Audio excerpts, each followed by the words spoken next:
from Candlestick Park, it's the Cleveland Browns versus the San Francisco 49ers. Today's game is brought to you by Michelob Light, an exceptional light beer with a rich, smooth taste. By the new Chrysler Corporation. For 1982, Chrysler has the cars, the quality, and the prices America needs. By the twin-action Norelco Rototrack Razor. And by Visa, the most widely recognized name in the world for travel, shopping, and cash.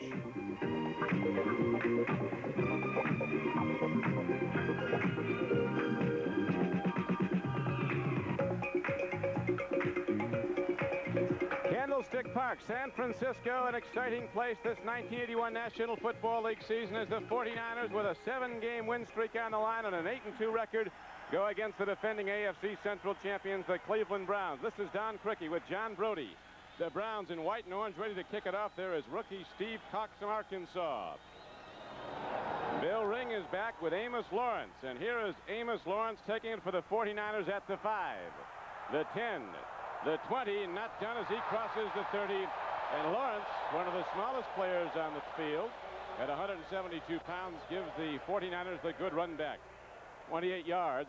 And here comes Joey Montana out to lead the 49ers on offense. He grades out as the best passer in the National Conference.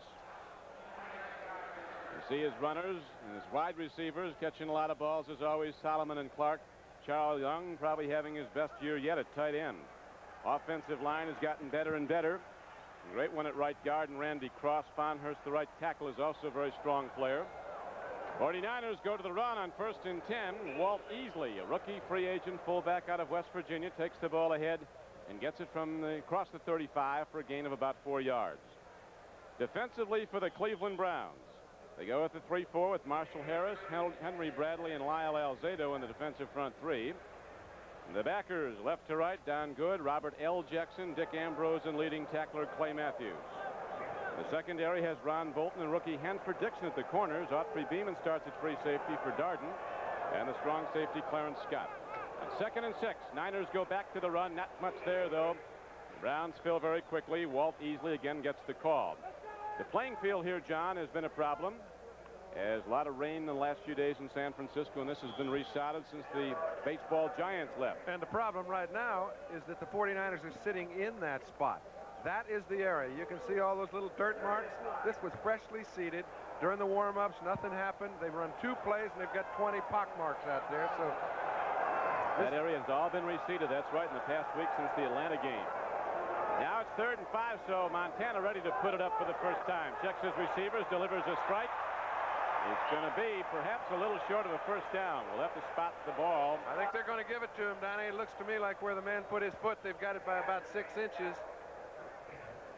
Dwight Clark. Bill Walsh said he is one of the most effective wide receivers he has ever seen. Now, he's got a lot of little doodad plays that he calls on a guy like Clark to execute for him. Clark just week in and week out puts out on every play, comes up with a big catch when they need it, and he just got him their first down. Had a great season a year ago. Also did Dwight Clark. Caught 82 passes, broke a team record here at San Francisco, and the 49ers do get the first down. So San Francisco converts the 3rd down and 5.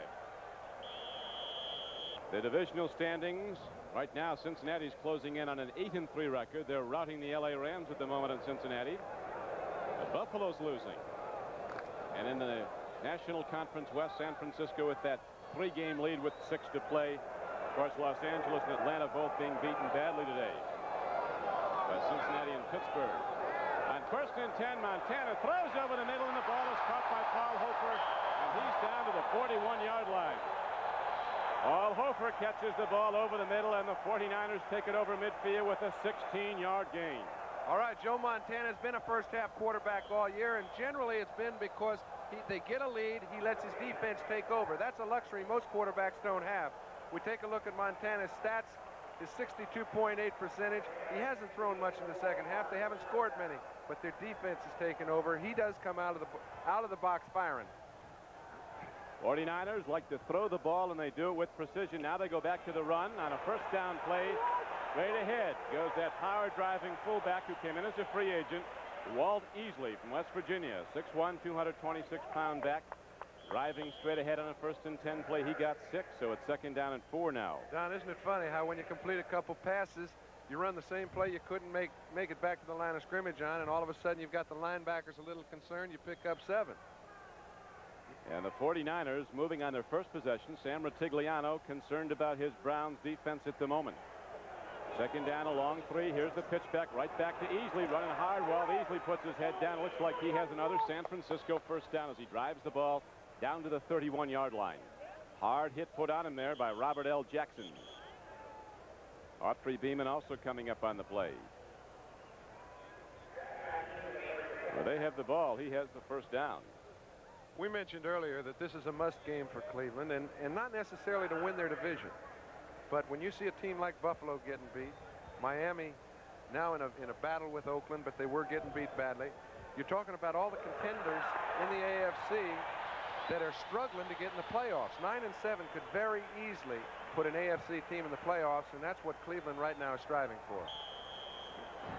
Cleveland is not out of it, as Sam Rutigliano says, John, until a mathematician sits down and pencils it out and figures we can't win our division or can't make the playoffs. Then we'll believe it. But he said nobody on this team, not a player, not a coach, is conceding anything. 1st and 10, 49ers back to the run. Good blocking from the offensive front. Then the Cleveland linebackers close. Johnny Davis, a big power back from Alabama, who came here this season in a trade with Tampa Bay, runs the ball and got ahead for about 2 yards, almost 3. Henry Bradley and Dick Ambrose knocked him down.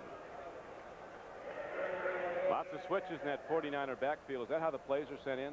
Yeah, they are, and they have so many different formations, and they have so many different type talents. Okay, and they try to utilize them to the fullest. When they put Paul Hofer in the ball game, they'd like to throw him the football. He's in there with Earl Cooper. That's Cooper in motion. There's a hard throw by Montana, but goes to the wrong side of his receiver. And so it's going to be 3rd down and 7 now for San Francisco. Dwight Clark was the intended receiver. Dwight's got it all going for him. Caught 57 balls now at that first reception today, averaging almost 14 yards a catch. 2 touchdown receptions. His girlfriend's Miss Universe. He's quite a guy. He must be quite a guy. I've just noticed him on the last 3 running plays, blocking downfield. Okay, that doesn't do you any good unless your back breaks through the line of scrimmage. But if he does, he's got somewhere to go. This is the 9th play for the Niners in this drive. Opening drive after the first kickoff of the game. 3rd down and 7, and Montana takes a long look, unloads to Earl Cooper. He breaks ahead, but the Cleveland Browns make the knockdown short of the 1st down. Robert L. Jackson slow getting up. He was the first to make the hit on big Earl Cooper. Here's a decision time already for Bill Walsh. 4th down and about 2.5 yards to go from the end zone. Joe Montana's got a man in motion. Tries to get it down the field to Clark. Cannot do so. Comes off to Cooper. Now it's all the backs problem, and it's tough to get by Clay Matthews, and Robert L. comes up and puts on the finishing touches. 4th down, and Raymond Wersching is on the field. He has hit 8 of 11 field goals this season. He's a power kicker. He hits the ball hard. You know, John, better than any of us, that wins at this stadium are tough. Raymond Wersching knows them, though, but he didn't get enough distance on it. And that's the reason they almost didn't try the field goal. They know field goals are tough from certain spots on the field. That was a tough spot. He thought he should have made it, but when you slip, I'll tell you, if you have no footing, how do you get any leverage? Never had a chance. So it wasn't long enough, and the first scoring attempt comes up empty, and Cleveland takes over the football when we come back to Candlestick. From under him, 49ers had the ball for 5:08 on that first drive. No points, though, and now Cleveland takes over the ball with Ryan Sipe at quarterback. Rucker goes on the left flank, and Ricky Feature, starting for Dave Logan, is on the right flank. Pitch back. The fullback, Mike Pruitt, runs the ball. 49ers close down the run. Archie Reese, the middle guard, was on the stop along with Lawrence Pillar, 65. Ryan Sipe in his backfield has the 2 Pruitts, as all the Browns fans know, not related. Greg Pruitt, the little back from Oklahoma. Mike Pruitt, the fullback from Purdue.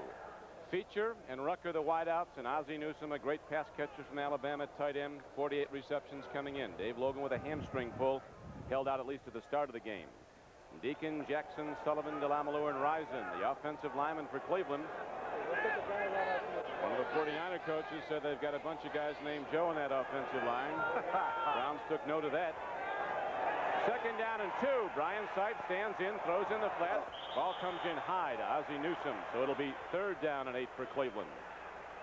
Rain is falling lightly here in San Francisco now. It's been on and off the last few days. Don, we've got an excellent matchup in Willie Harper, number 59, and Ozzie Newsome. He'll be sitting there putting as much pressure as he can on him all day long. This is a simple zone, so you don't see him man-to-man. But Willie Harper is a perfect example of a guy who's been around here for 8 years with a bunch of guys named Joe, as somebody described earlier, who really didn't get himself into a position to exploit his ability. Since this, Bill Walsh says he's playing as good a strong linebacker as anybody in the game, and I've always known he was a good player. He was the only guy that was here when I left. 3rd down and 8. 49ers come with a big rush. Here is Rucker going for the ball, but it caroms off his fingertips. One of those rookie defensive backs, Carlton Williamson, was defending on the play, so the Browns failed to get a 1st down in 3 tries from scrimmage. And now they'll punt the ball back to San Francisco. Dwight Hicks will go back. San Francisco could come out of this with very excellent field position. And more important than that, Don, excellent field position is being out of that slop. Yeah. If the Browns picked up a 1st down, they could have put him back in it, which makes it tough to operate. This way, it would take a 50-yard kick to get him there. Steve Cox, the rookie punter, ready to hit it into a swirling wind. He does well to get it away and gets down a fairly long spiral. Takes a Cleveland hop. It rolls all the way inside the 20 and down inside the 10-yard line. So Steve Cox might have gotten off his best punt of the year when you consider all the factors. The big rush, the fact it was almost blocked, and the ultimate yardage is 66. Takes an athlete to get it away, and that's what Cox is. So he gets the Browns out of a hole. 49ers take over, but deep in their area. Number 12 doing his thing here at Candlestick. John, you were really packing them in those days. Yeah, I'll tell you, we used to put the fans on their seats.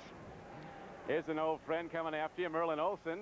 As it's a big day, a return for John Brody. You've not done a game here in the 8 years you've been broadcasting for NBC. You're coming at the right time. Well, that's the only time we can get here, Don, is when they're playing as well as they have been. And now they've got their back up against the wall. A great kick by Cox sits them back on the 9-yard line. That's a tough place to operate. Cox got off a 66-yarder.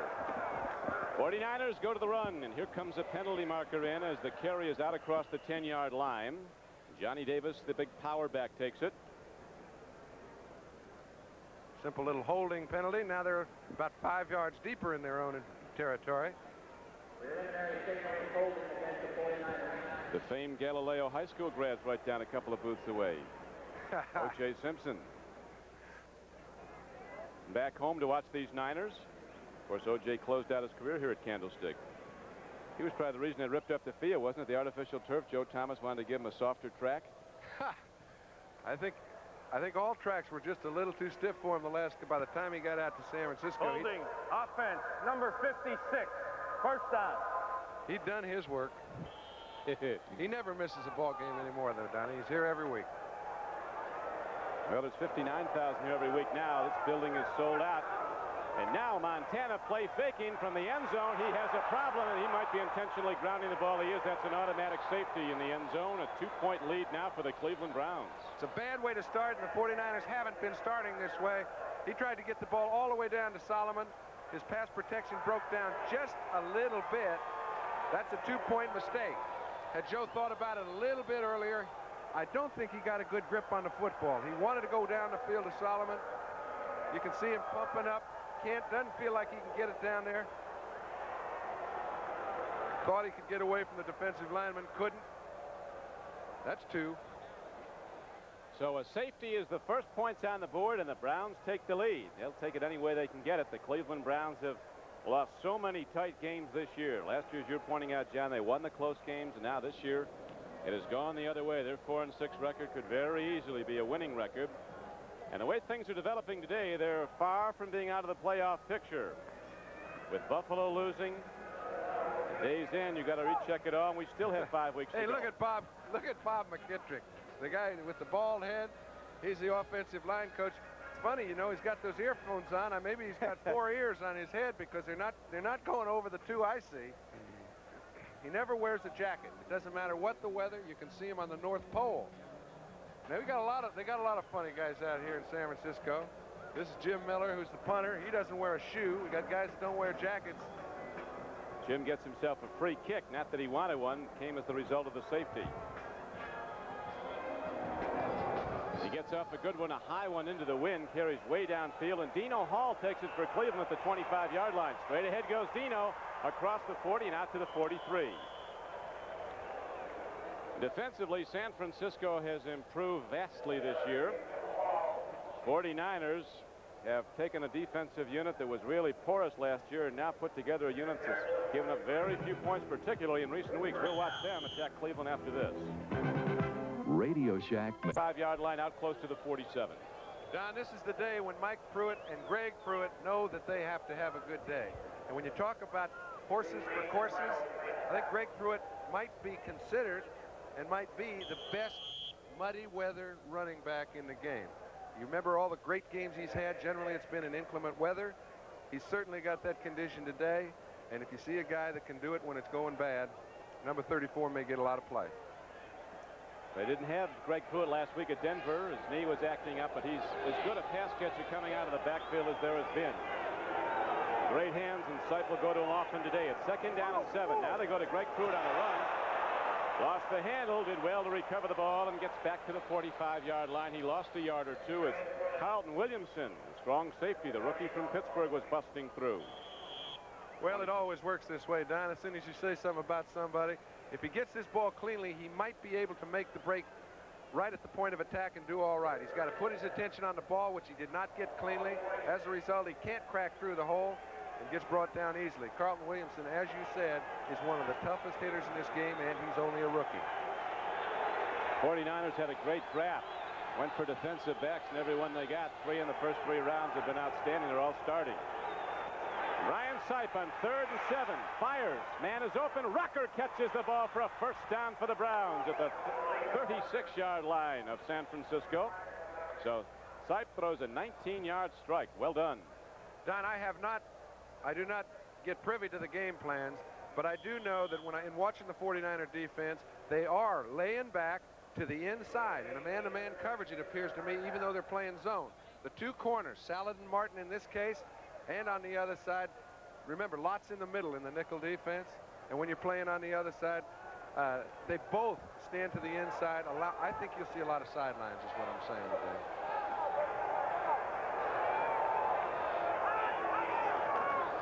First and 10, the Browns go to the run.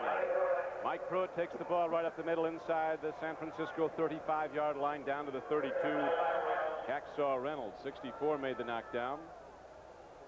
I got some good people in here, and they weren't expensive. Reynolds came in, I don't know why, but he was a free agent at Los Angeles. They just flat let him go. Tell you, they've got some very good people on the offensive line for Cleveland also. So if you're talking about being put up against a test, you couldn't find a better one. Browns now, after the 4-yard gain, have 2nd down and 6. Hand off to Mike Pruitt. Takes it up the middle, and he comes inside the San Francisco 30. As we saw earlier, the footing is treacherous on this wet field with the resodded field, and field goals, even from in close, are no sure thing. Rushing's as good as there is. Bill Walsh waited a long time to get this head job. And what results? Well, he took it and he knew what. I think when you know what is needed and you go about not pushing the panic button in order to obtain it, it can happen eventually. I think it's happening a little quicker than Bill expected, and I don't think he thinks his team is quite as good as their record right now. 3rd down and 2 for Cleveland. To Mike Pruitt. San Francisco makes the stop. Right now is a situation where I do not think Sam Rutigliano will kick a field goal because they're in the slop. Yep. We saw what happened to Wersching on the good part of the field. I think they've got to have a go at it. You use the term loosely, good part. Yeah, I mean, this isn't the good part. That's for sure. This is very tough stuff. No footing. Turf comes up with every stride. They're not even considering a field goal. It's 4th down and 2. Horses are running on an off track today in San Francisco, and it's now 4th and 2 for the Cleveland Browns. Sipe sets up, he throws. Greg Pruitt has the ball. He ducks ahead and gets a first down. There's a good play by a heady halfback. He knows if he tries to cut back underneath, he may get away for a big gain. If he fails to do so, they don't even pick up the first down. He takes his lumps, picks up the first, and they've got it in very good position. So the Browns come up with a big 4th down play. It was interesting, John. Brian Sipe was felt very good about playing on this field. He said it gives the passing game a big advantage to be in an off-field. You bet, because you can't get much of a pass rush. And if there's one factor that San Francisco has relied on, it's a great pass rush. Well, they've had a great pass rush since Fred Dean's come in. 16 sacks in the 5 games since he's been here. First and 10. Sipe takes a look. Here's a long ball. Rutgers going for it. Diving attempt, and it's incomplete at the goal line. Second down and 10 for Cleveland at the 22-yard line of the 49ers. Cleveland leads the game 2-0. A safety signaled against the 49ers when Joe Montana intentionally grounded the ball when he was caught in the end zone. Ryan Sipes had that right arm moving. You bet. And you know what's really happening is in the NFC, those stats are picking up also. You see 4 and 5 players in the NFC that are quarterbacks throwing the ball 350, 370, 380. That hasn't happened until the last couple of years with the rule changes. And I think they're better because of it. Wide receivers can run free in the secondary, and now they send 2 men out wide to the left. Newsom splits out wide to the right. Second and 10, they go to the draw. Mike Pruitt takes a linebacker with him. Bobby Leopold is hauled along with big Mike Pruitt down to the 17-yard line. They've played against each other many times, and Leopold was at Notre Dame, and Mike Pruitt was at Purdue. Now it's going to be third down coming up for the Cleveland Browns, the 16-yard line of San Francisco. The only difference between Pruitt and Leopold is that Pruitt was drafted up there in the upper echelon, and Leopold was a walk-on. Now, Walsh has a few of those, and they're playing well for him. 49ers really change their defense around often. They go with 4 defensive ends as 4 down linemen to rush on a passing down like this one. Third and 5, big rush. Sipe gets it away. It's incomplete. 49ers really hitting, coming up on the pass rush and hopping in the secondary. Nobody told Dwayne Boyd you weren't supposed to be able to get to the quarterback. They had a little game on, forced Sipe to throw the ball before he wanted. Now they will try and kick a field goal because they can get some footing. The game you're referring to, John, is the stunning where they change their pass rush. That's right. And the 49ers use a lot of them. And all you have to do is confuse one lineman, and one defender comes free. Now on 4th and 5, the Browns are going to try it. Paul McDonald holding.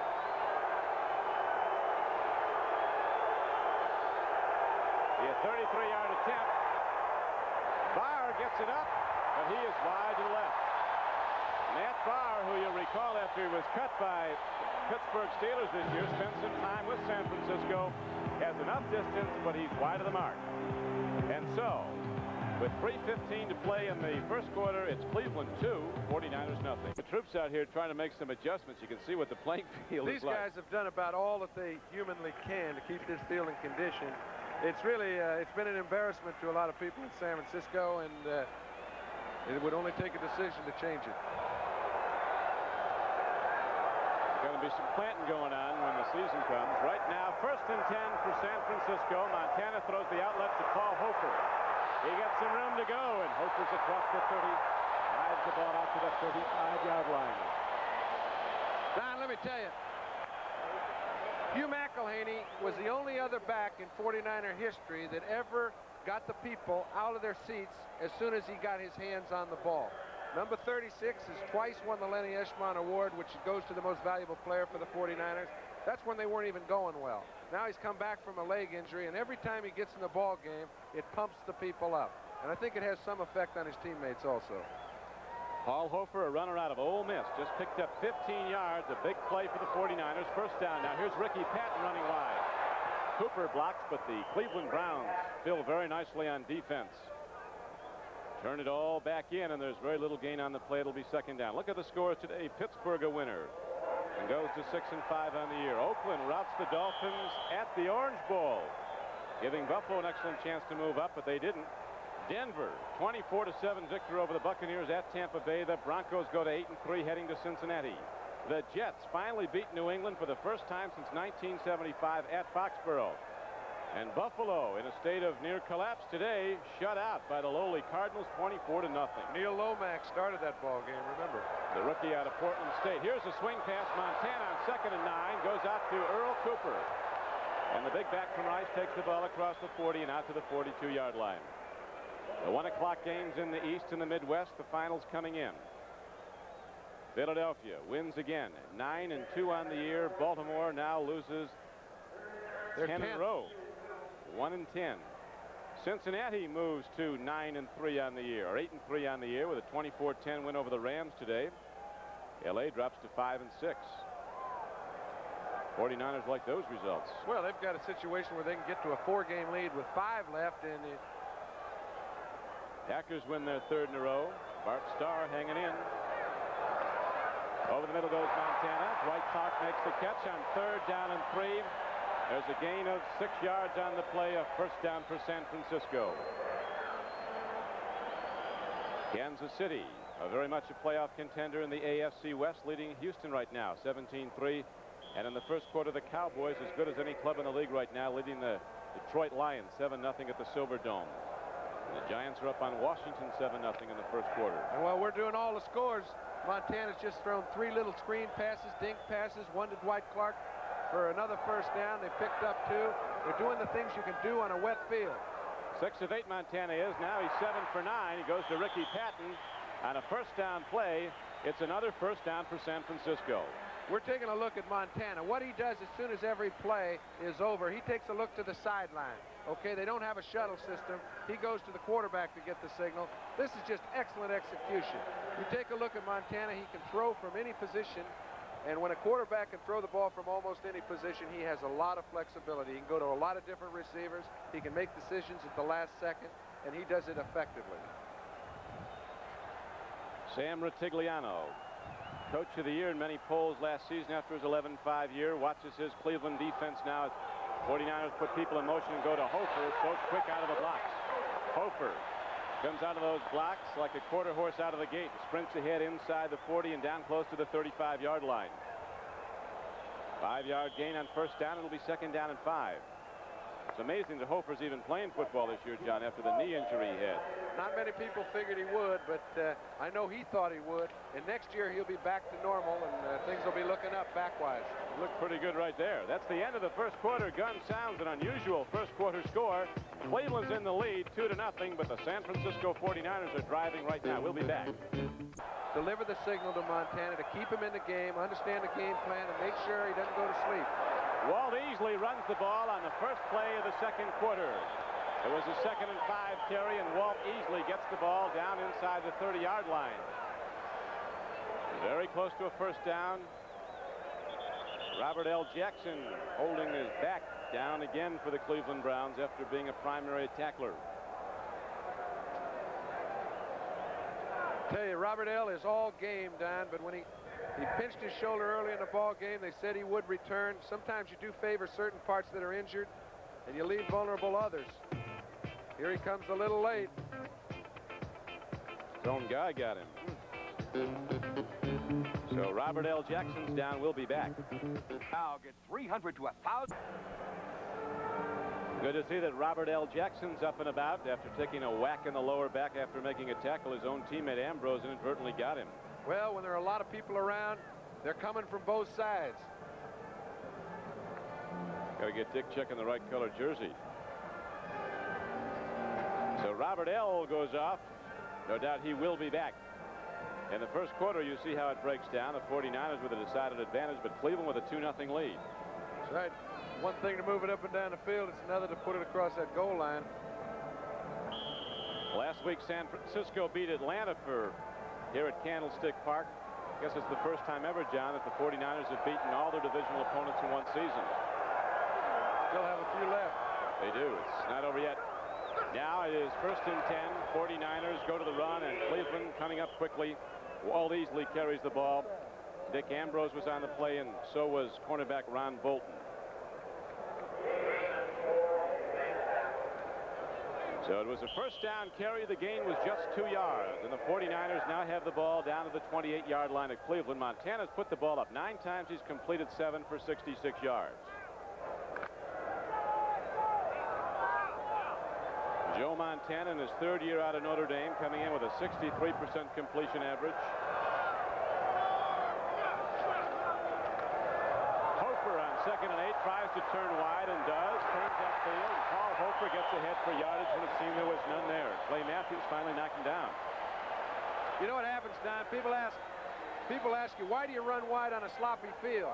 Generally because you hope somebody falls down on the opposing team. This time it happens to be his own member, None of the guards can get out to lead the play. Hofer, just because of the way he is, goes out. He allows the 3 defensive men coming to pursue the play to run by him. Gets around Bolton, stands it up, cuts back underneath, and picks up 8 yards. I guess that's why people like him here. They like him with reason. Paul Hofer, an all-purpose back, great pass catcher. Sometimes they'll split him out as a wide receiver now. It's 3rd down and a long 2 for San Francisco. Charlie Young goes in motion.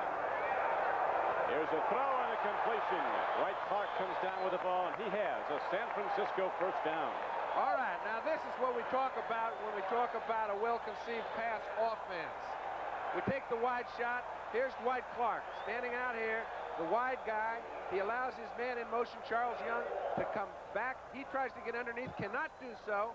Somehow he and Montana communicate. He stops, the ball's right on the spot, and they pick up a first down. 49ers keeping it going here in the second quarter. 13-11 to play in it. Cleveland leading 2-0. Niners have been tough to beat here at Candlestick. They were 4-0 here in October, 2 for 2 victories in November. Their 2 losses this year came in the first 3 games. Montana on 1st and 10 has a man swinging out, and the footing goes, and so does the football. Eason Ramson going for the ball, could not hold on. Clay Matthews defending on the play, and that's going to bring up 2nd down and 10 for San Francisco.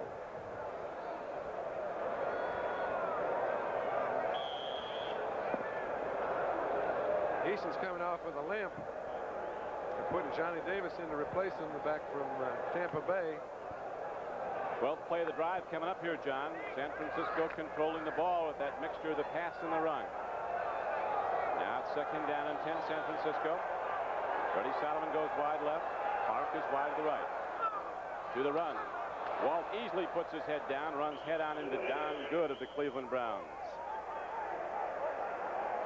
Kansas City and Houston meeting at Arrowhead, and the Chiefs have now opened up a 23-10 fourth quarter lead. There's another reason why it's a big game for Cleveland. Every time you see a score, you realize if Cleveland can get into the rhythm of things, they can jump themselves to 9-7 and have an excellent shot at the playoffs.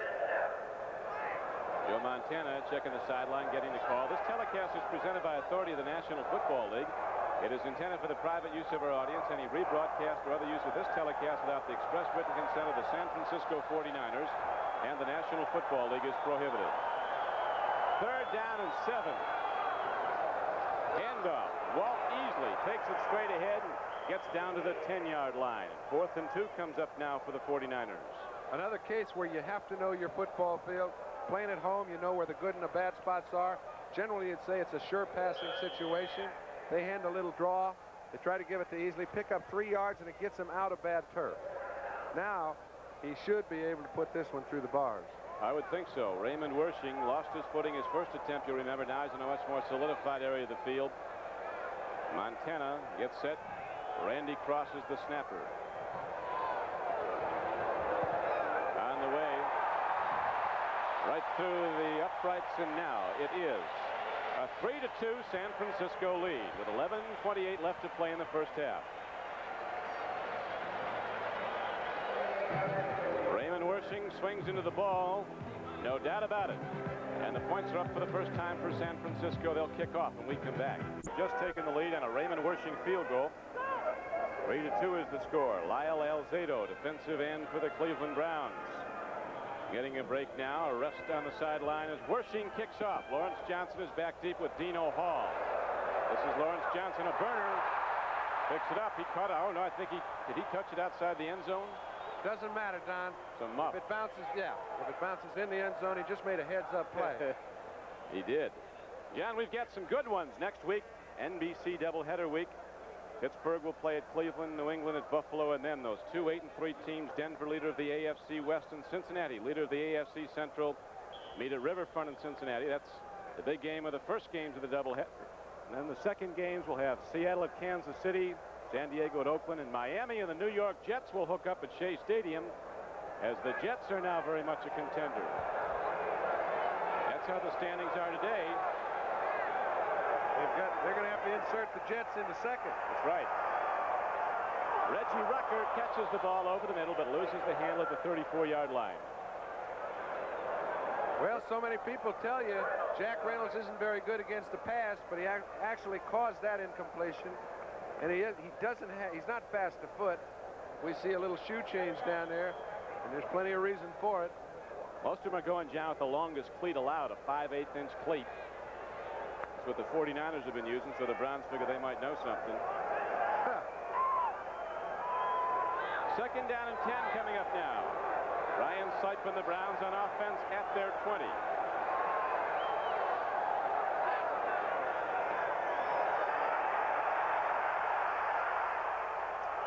Sipe very wisely throws it away. It'll be third down and 10. Jim Stuckey, a real good defensive end from Clemson, was in pursuit. Ryan Sipe, John, now has thrown the ball 8 times, has completed just 2 so far for 24 yards. Well, he's trying low percentage passes. They're trying to get the ball into the medium area, that 17 to 20-yard area. They're trying to do it to the outside. It puts a burden on the thrower. And I doubt if there's a quarterback that's ever come to Candlestick Park that realizes how windy it is here until he's been here a few times. Now, this is Brian Sipe's first trip to Candlestick. And I'll bet you right now he's saying, why didn't somebody tell me about this place? It is right on Oakland Bay, and the winds don't stop, and they come from all different directions. Now a throw to Pruitt. Greg Pruitt puts his head down, gets across the 30, and on 3rd and 10, the Browns come up with an excellent play and get the first down. Carlton Williamson, rookie defender from Pittsburgh, made the hit, but again, Greg Pruitt delivers on 3rd down with Sipe. The impressive thing is the way Greg Pruitt keeps his feet when he's trying to make sharp breaks. He's in the middle of the bad part of the field. He does create a space between himself and Bob Leopold just because he is so adept at moving in the right spot at the right time. Gets a big completion and keeps the ball alive.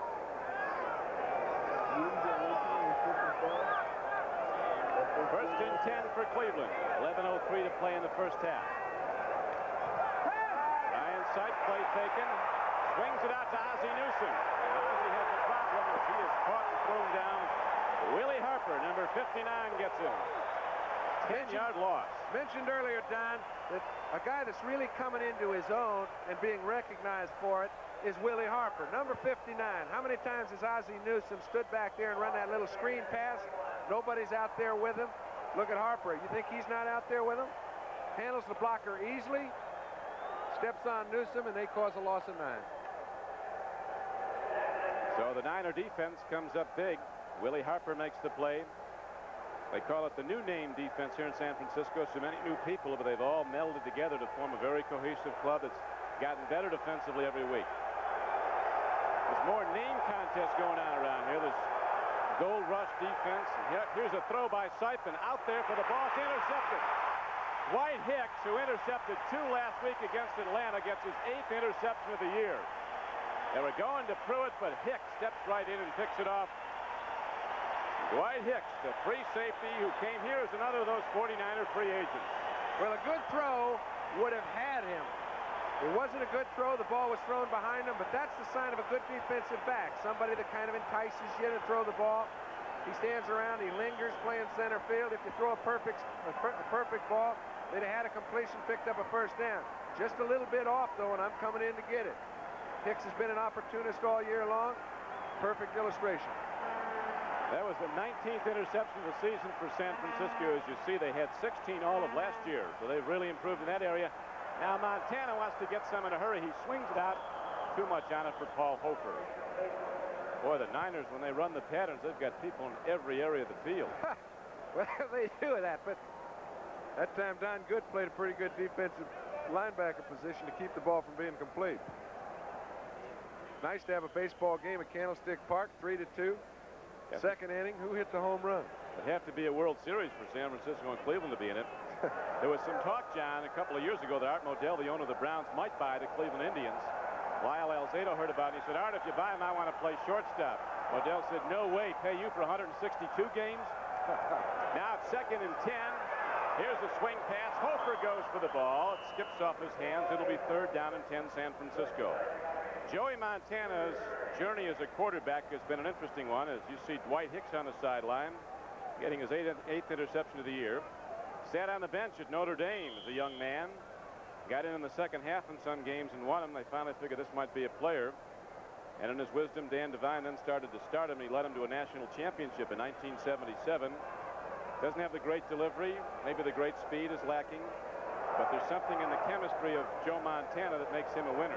Well, they sit and talk about chemistry, but if you play quarterback, you know he throws the ball at the right time. He's got the awareness to play the position.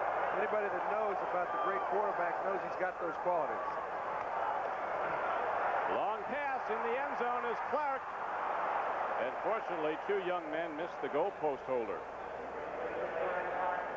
Clarence Scott was defending against Dwight Clark. Didn't hear a whole lot about Dwight Clark as a collegian because the other wide receiver at Clemson was about the best in the country. Jerry Butler is now an all-pro player at Buffalo. Dwight Clark didn't come here until the 10th round. All right, when you catch 12 balls in college and you're a wide receiver, you're not going to be drafted very high. However, since he's been their guy. People sit and talk about those kind of players as being underrated, Don. What they do is they might be underrated, but not by the fellas that play against them. Yeah, The 49er players know he's our guy. Get the ball to him. Now Jim Miller tries to hang a punt up and does, but it looks like it's going to carry into the end zone. There is a penalty marker down. With 9:38 left to play in the first half, the San Francisco 49ers holding to a 3-2 lead. Cleveland scored first if you joined us late. Joe Montana was trapped in the end zone through a pass that was ruled intentional grounding. Offensive penalties in the end zone, an automatic 2-point safety for Cleveland. Then the Browns saw San Francisco come back and take the lead on the Raymond Wersching field goal. And Bill Walsh, 8 years the offensive coordinator at Cincinnati, didn't get the head job here. Finally got one at Stanford, had two great teams, and the DeBartolos made a great move getting to San Francisco. Out there working very fast during the timeouts. You know, it's funny, when you have a weakness, it seems like everybody attacks it. This ball game has been played about 60% right in that 20-yard spot. Hard to get out of it. It's hard to get out. Looks like they're boogieing out there in the timeouts, stamping it down. First and 10. Sipe takes a look, drills the ball, makes the connection, and it's going to be good for a first down. A fine throw by Sipe as he drilled it in, and Ricky Feature catches the ball for an 11-yard lead. Ronnie Lott made the tackle on the play, the #1 draft choice out of Southern California. By the way, he's played as a rookie. Might be in the Pro Bowl his first year. Should be. Cincinnati 8-3 after an easy victory over the LA Rams today. Pittsburgh, with Bradshaw throwing for 5 touchdowns, beat Atlanta easily and moves to 6-5. Houston losing badly at Kansas City in the fourth quarter. First and 10. Here is Mike Pruitt turning wide, and a first down carry. He gets across the 35 in his open field. And Mike Pruitt, big as he is, can outrun almost anybody out there. 225 pounds and a legitimate 4'4", 40-yard man coming out of Purdue. The big part of the deal is they got out of the bad footing. You take a look. Archie Reese thinks he's got him back there. He outruns his grasp. Carlton Wilson misses the tackle. Hicks finally gets him, but I don't know if Newsom ever realized that he was coming his way. Watch Newsom here. Whoops, but when he found out, he did his job. He took Harper the way Harper had handled him on a couple plays previously. Screened Harper off, and the biggest run of this game, 19-yard gain for Mike Pruitt. First down, Cleveland. Sipe, pump faking. That's a lateral. I think you've got something there. Cleveland fans, San Francisco starting to yell now. They want the intentional grounding called. Well, they do. I mean, I imagine the official ruled that Brian's arm was hit, but we're sitting with a perfect lateral vision of it, and it looked to me like it was a lateral the whole way. That is a great doubleheader coming up next week on NBC.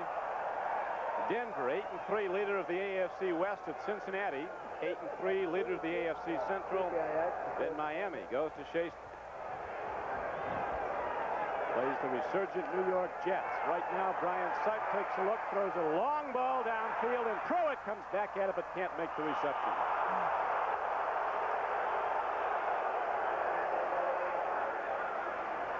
Penalty markers down, way down inside the 30. It's interference. Yep. So the Browns will be beneficiaries now of a big penalty yardage gain, and they'll be down close to a challenge area as they move the ball inside the 30.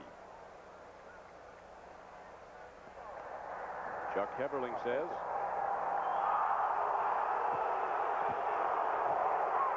Offensive pass interference. Offense. I say they sure wouldn't turn it down. But we can take a look at the end of the play, and this is where it was called. They ruled that Greg Pruitt pushed Keena Turner out of the way. Whether he did or not, we could not see it on the monitor. We'll just have to take the official's word for it. We always do. A very popular decision here in San Francisco, but had we been in Cleveland, I think the stadium would have gone berserk. They can get exercise in Cleveland. They got a good group there, 80,000 a week showing up to see the Browns. Here's the final now. Kansas City wins easily over Houston. And Dallas, workmanlike, moving out to a 10-0 lead over the Detroit Lions. The Giants with a 13-7 lead over the Redskins. Those two outfits don't like each other. I guess a lot of guys in this league don't like each other. I was going to say there's not a lot of love lost on Sunday between any two teams. There's a group getting together at Cleveland next Sunday is not the best of friends. The Steelers and the Browns. Now coming up for Cleveland on the penalty, 2nd down and 20.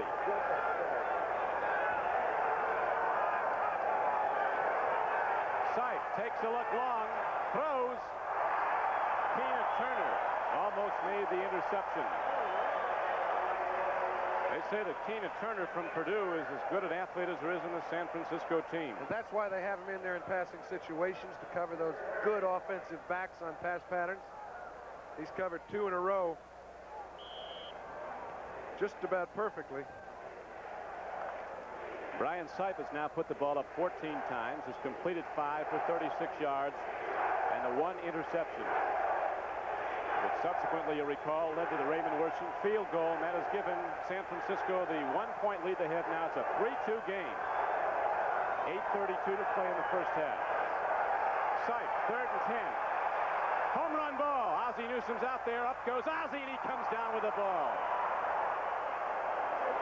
Ozzie Newsome, as good in the crowd as any player in the league, goes up between 2 San Francisco DBs, and Big Ozzie rips it down for a 39-yard gain.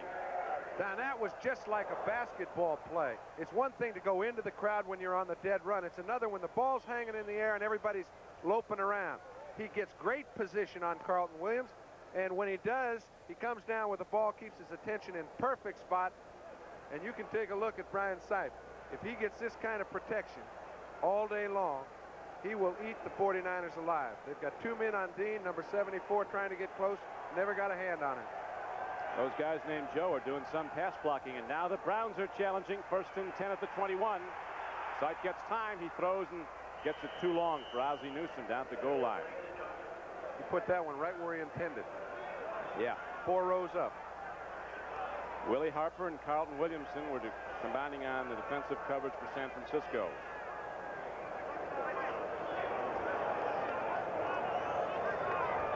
$59,000 a sellout here in San Francisco.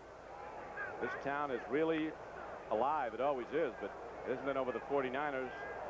Recent years, those seagulls that have cruised around over Candlesticks on Sunday afternoons look like vultures up there, John. 2 consecutive 2 and 14 years. But out of those long years came some excellent drafts.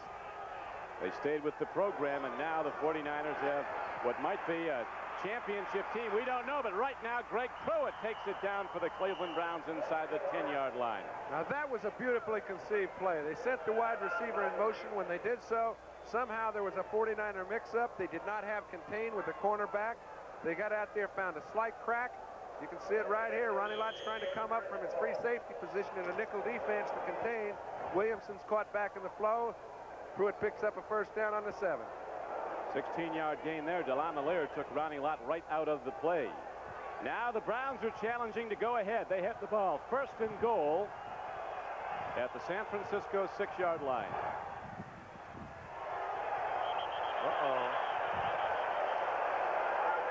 Markers go down all over. Game clock shows 7:29 to play in the first half. Cody Rising. Right now, we pause briefly for station identification. This is the NBC television network. Television home of the Browns, WKYC TV, Cleveland. Cody got working a little early, in motion early, and so a 5-yard assessment against Cleveland, and that marks the ball at the 11-yard line of San Francisco. Bill Walsh providing some counsel on the sidelines to his offensive players. It's the new name defense of the 49ers being challenged right now. Site's been spreading them out with a lot of long pass patterns. First and goal. Timing pattern into the corner of the end zone. Feature. It's tough duty coming down there. It rained so hard here in San Francisco on Friday that the field was covered and the parking lot was mostly flooded. The tough part, Don, is that Feature just landed on the concrete. Yeah. That is not cinder or anything else. That's concrete down there in that area. Trying to stay in as long as he could. The ball was overthrown. Ooh, and that does skin up your hands. 49ers were practicing on the parking lot yesterday. They couldn't get on the field here. They had to find some place. Wasn't a lot of hitting going on. There is today, though, is San Francisco being challenged now. Second and goal. Site the same play. Feature goes up. They timed it up better, but he couldn't come down with the ball. If at first you don't succeed. Well, you know, I agree with the play. They sit there and say, well, they've come away broke twice. If I was in Brian Sipe's shoes, I'd do the same play again. It's one that he's very effective with Logan on. But Feature's got Eric Wright turning his back to the play. When you get a cornerback turning your back to the play, in between you and the quarterback, you should just lay the ball up there and let the receiver do the work. One time it was Brian's overthrow. The next time Feature should have come down with the ball. I'd try it again if they give me the same defense. On the subject of athletes, there isn't a better one on the Cleveland team than Feature. He's not big, but he's a phenomenal little player.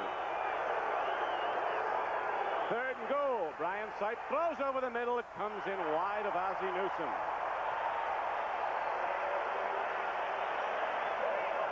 Number 65 made that play go early. Lawrence Pillars got to Sipe before he could allow Newsome to run his pattern. When he turned around, the ball was already by him. Number 65, Pillars right in the middle. Henry Shepard on top of him, but he forces Sipe to throw it before he'd like. Niners got a lot of good players for the right price. Pillars came in here from the New York Jets. He was cut there, got him for a $100 waiver price. Barr ready to try a field goal. Matt Barr ready to kick 28-yarder. This time he's right there. And the Cleveland Browns take the lead. 5-3. He seems to be better when he's slipping. Let's watch that again. Take a look. We saw Wersching slip from relatively the same place. Barr's foot goes out from under him, but he gets a piece of the ball first. He checked that one out, sitting down. On the way, he's through. And so Cleveland comes back to take a 5-3 lead. Time, as we mentioned, with the San Francisco 49ers early in the season, hits the field goal from 28 yards out, and Cleveland takes a 5-3 lead. Now Steve Cox, who hits it longer off the tee, will kick off for Cleveland. Yeah, I bet he doesn't kick this one longer. A high spinner. It's going to carry short. Down to the 16-yard line. Amos Lawrence takes it up the middle, breaks through one wave of white shirts, and finally gets out across the 35-yard line. The Thanksgiving Day tradition of exciting and unpredictable NFL football continues on NBC Sports Thursday, November 26th. Start your Thanksgiving at 12 noon Eastern Time with a special holiday edition of NFL 81 with host Bryant Gumbel. Then the playoff-hungry Kansas City Chiefs, a victor today over Houston, take on Billy Sims and the Detroit Lions. Thanksgiving Day here on NBC Sports. Hadn't been a whole lot of scoring in this one at Candlestick Park in San Francisco. Overcast day, temperature in the 50s, wind is blowing. Don Criqui with John Brody. 5-3 Cleveland is the score. Montana throws. Freddie Solomon was wide open, but as you saw, they could not make the connection. Solomon, who's a very fast player, came here with a reputation at Miami of dropping balls, but he's been great at San Francisco. He's caught 7 or more TDs his last 3 years here. Well, they view that even if he drops a few balls, he gets open so much. That's the key to a good receiver. Last week in the ball game, he had a chance to break the game open early, dropped a couple balls in his lap, but throughout his last 2 or 3 years here, he's been the man they go to when they want to get the big play because he is very dependable as far as beating a one-on-one coverage. Freddie Solomon is in the slot. At the top of your screen is Montana on 2nd and 10. Takes a look, swings it out, goes to Solomon. That's how fast he is. He came right across the field in a flash of an eye and catches the ball. Got ahead for a gain of about 6 yards. That was all Freddie Solomon. Tell you, if they start sending me across the middle on a regular basis like they did him on that play, I'd drop a few balls too, because there's a lot of people to concern yourself with.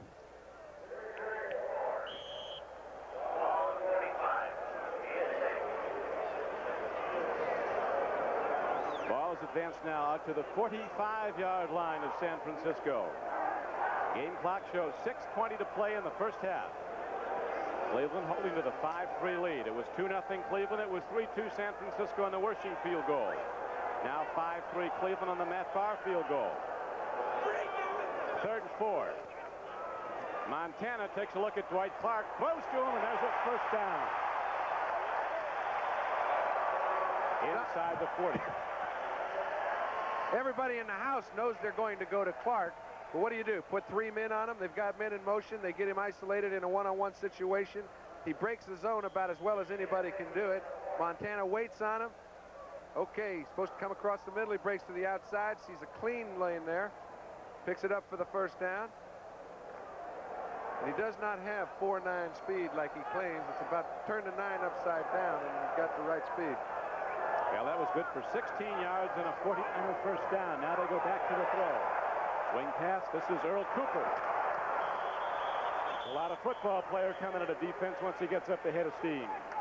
Okay, those are the things that when you draft a quarterback you don't know about unless you know the quarterback.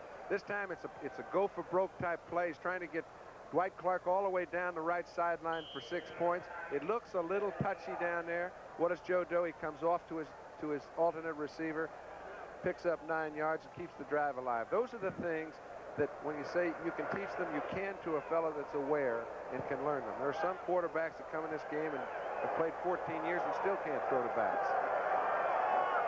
Bradshaw, for one, he doesn't like to throw to his backs. He has trouble with that touch. He's not bad throwing at 60, though. Yeah, I was going to say he's had enough success throwing it down the field. I wouldn't change his status. Ask Atlanta ripped them for 5 touchdown throws today. Did Terry Bradshaw. Paul Hofer makes the reception. And again, the 49ers get the first down, so they drive on. I've had trouble finding out how Benjamin delivers the signals to Montana. I see him with his hand cupped. I know he doesn't yell them out there. They have to have signs of some sort, but I haven't been able to see him. California quarterbacks out here, they all have that. He looks a lot like Fouts, doesn't he? Yeah.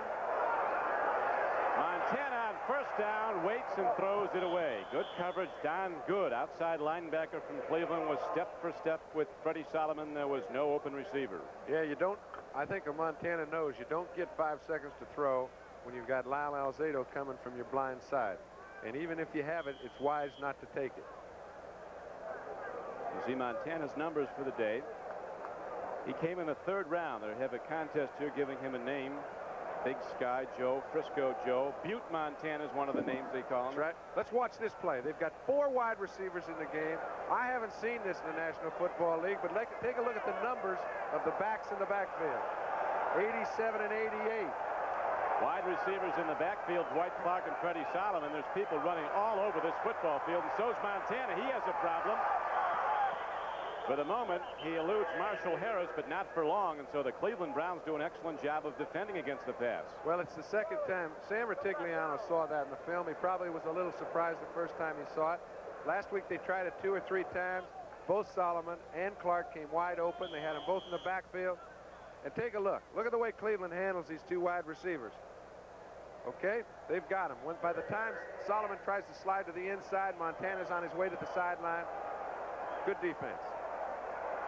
Brown's doing a good job. Sam Ratigliano pacing the sidelines. Very aware of what transpired in his division today. Now we're going to have a timeout signal by San Francisco with 4:29 left to play in the first half. And so Montana comes to the sideline for advice from Bill Walsh. We'll be back at Candlestick Park after this. Those are the numbers. 5-3 in the second quarter, 4:29 to play in it. Don Criqui with John Brody at Candlestick Park in San Francisco. It was a very wet day at the outset. Rain has stopped now, cleared up a little bit. Wind is blowing. Pleasant day, though. Temperature in the high 50s. Montana on 3rd and 10 has to run, and he does and throws, and he hits a strike to Freddie Solomon. It's a first down, 49ers. That was a good football play. Not only a well-thrown ball, but Solomon, when he caught it, made sure he got the first down. He had his feet planted inbounds about 2 feet short of the first down line. Good coordination got him above the first down line before he went out of bounds. There's a guy. Montana's one of those fellas that throws the ball with his left leg off the ground when he's rolling to his right. Now, it's hard. There aren't many people that can do it effectively. He does it effectively, probably as well as anybody I've ever seen. Bill Walsh, when he was at Cincinnati, had Ken Anderson, the most effective quarterback in the league, and he's helped Montana achieve the same, or he might be at season's end as the 49ers go 1st and 10 to that rookie fullback from West Virginia, Walt Easley. The Niners do not have the great back right now, the great breakaway run. If they ever had that, you might have to throw them out of the league. You can bet they're going to do everything they can to obtain one. They've had some good breaks, Don. They got Fred Dean, Reynolds, Lott, and the 3 defensive backs that they drafted last year. They feel that they can waste a draft or 2 and go for a top running back. I wouldn't be surprised to see them give quite a bit to get a Marcus Allen or some existing back that isn't playing a lot. 2nd down and 5 now for San Francisco. Pitch back to Easley. He cracks inside the 10-yard line and takes it down to the 8. Nothing fancy there. 49ers swing it out, bring those linemen ahead of the Cleveland defense, and there's a head-on collision. Easley's ahead for a gain of 5 yards on the play. You know, getting back to the back situation, sometimes, you know, I can remember when John David Crow and Ken Willard were the backs in my backfield, and they worked perfectly in complement with the wide receivers and the structure of our attack. Now, these fellas are all hard-running backs. They block extremely well, particularly at Johnny Davis. You get him with a top-flight running back, like Hofer was last year. You got some. Johnny Davis is in the game. He gets the ball, goes over the top on 3rd and a yard. Walt easily going over, Davis blocking, and we're going to have to unpile now and see if he's close enough for the first down. Your old friend John David, I thought he had an interesting line the other day. They were asking him, John, about his old coach, Bear Bryant, who had him at Texas A&M, winning 314 games, which he did yesterday when they beat Penn State, Alabama did. John Davis, it doesn't surprise me. I always thought he'd win every game he coached. He played for him.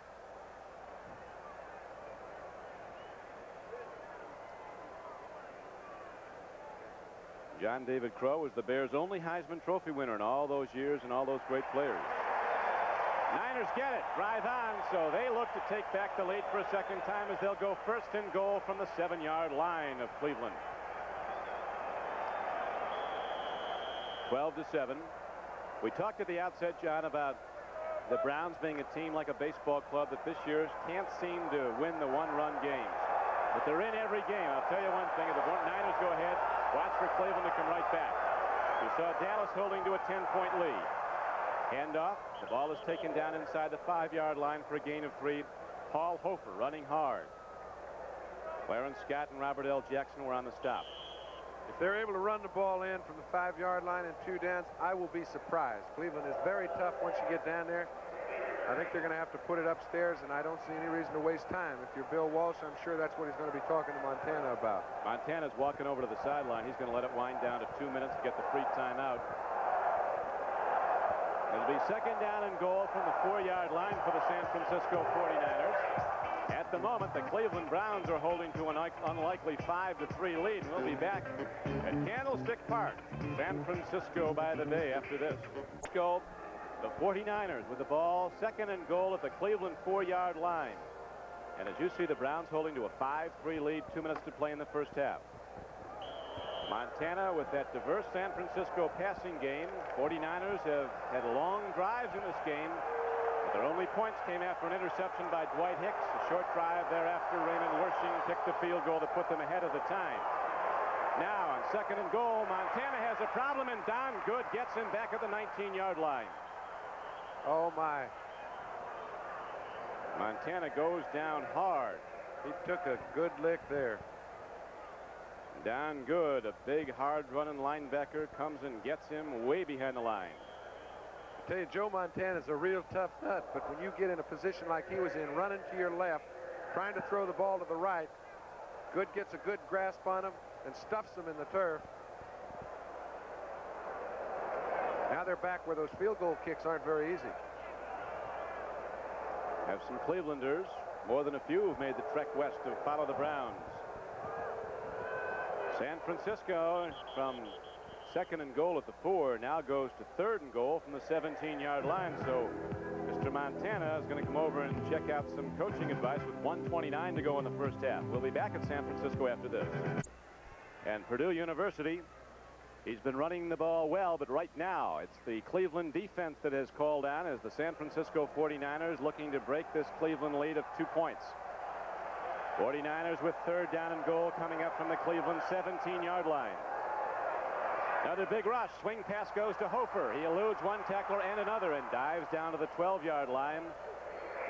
Raymond Wersching's coming on out now for San Francisco to try a third field goal attempt. All right, I'm sure they were protecting the goal line. If you're a Brown defensive specialist, you say, hey, okay, nothing in the end zone. Walsh doesn't even take that try, but he does want to get into a position to be able to kick a field goal, and they've done that. John, you held for 17 years for great kickers like Tommy Davis and Bruce Gossett. You find around the league quarterbacks are often the holders. Why is that?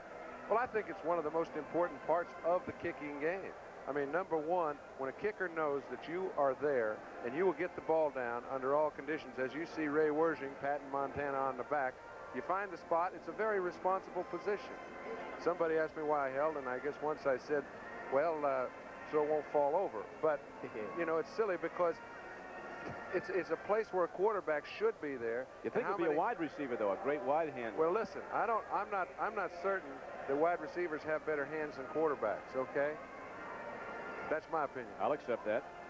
Next Saturday on NBC Sports World, it's Women's World Powerlifting Championships, plus some of the great stock car drivers, Richard Petty, Darrell Waltrip, and Cale Yarborough, among the people in the NASCAR Charlotte 500 stock car race. That's all next Saturday at 4 p.m. Eastern Time on NBC Sports World.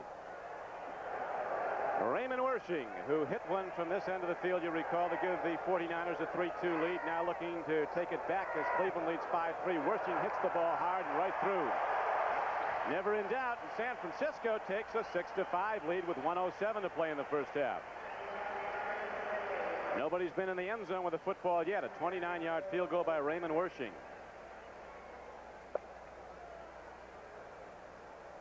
6-5 is the count. San Francisco with a 1-point lead. Good Brown defense, though. I think San Francisco's moved the ball better than Cleveland in the first half. And when you've dominated the game offensively and you've only got 6 points to show for it, generally things tend to balance. And Brian Sipe isn't going to be 14 for 38 at the end of the ball game. He'll find a few holes in the defense. He'll operate the way he can. And I think both of the 49er drives that ended up in 3 points hurt them dearly. John, you remember, I'm sure, as a boy growing up in the Bay Area, these 49ers and the Cleveland Browns when they were in the old All-America Conference, going to work at Kezar. Yes, sir. Used to pick up the socks and T-shirts. Well, you were a locker room guy? Yeah, so was Danny Fouts. That's where you get your training if you live in San Francisco. Heck yes. Worked out well for you two. They just had the ball for 6 minutes and 5 seconds, did San Francisco, getting the payoff on the Raymond Wersching field goal, and that gives the 49ers a 6-5 lead.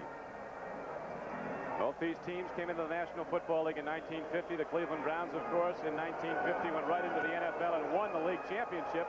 The Niners now in their 32nd year in the league, still hoping to win that first league title. But Cleveland, their arch rival Pittsburgh, went 42 years before they even won the playoffs, and they won 4 Super Bowls in 6 years. Can happen fast when it happens. I would say the wheel does turn. Pete has fast here. Pete has his parity now. Couple cases of charity. Yeah, the losers do get some help. And you find teams tail off a year later. You can't figure that either. It's funny how the chemistry seems to remove itself, and it seems to happen in a year when you least expect it. I thought Pittsburgh was going to be real strong this year. They really haven't played well. Did today, though. A long way to go still. 5 weeks is going to determine a lot. Brian Sipe sees a penalty marker go down. That might be a fumble. Ronnie Lott comes up with the ball, but it is ruled dead. Now, anybody that's booing out here, and you're going to hear about 50,000 of them, think that, hey, the ball went backwards. But it was intended by the quarterback to go forward. He was in a throwing motion, and they just call it an incomplete pass.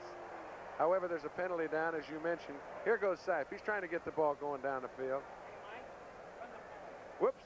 Take a little second. Now throw it. He's in the throwing motion forward. That's a forward pass attempt.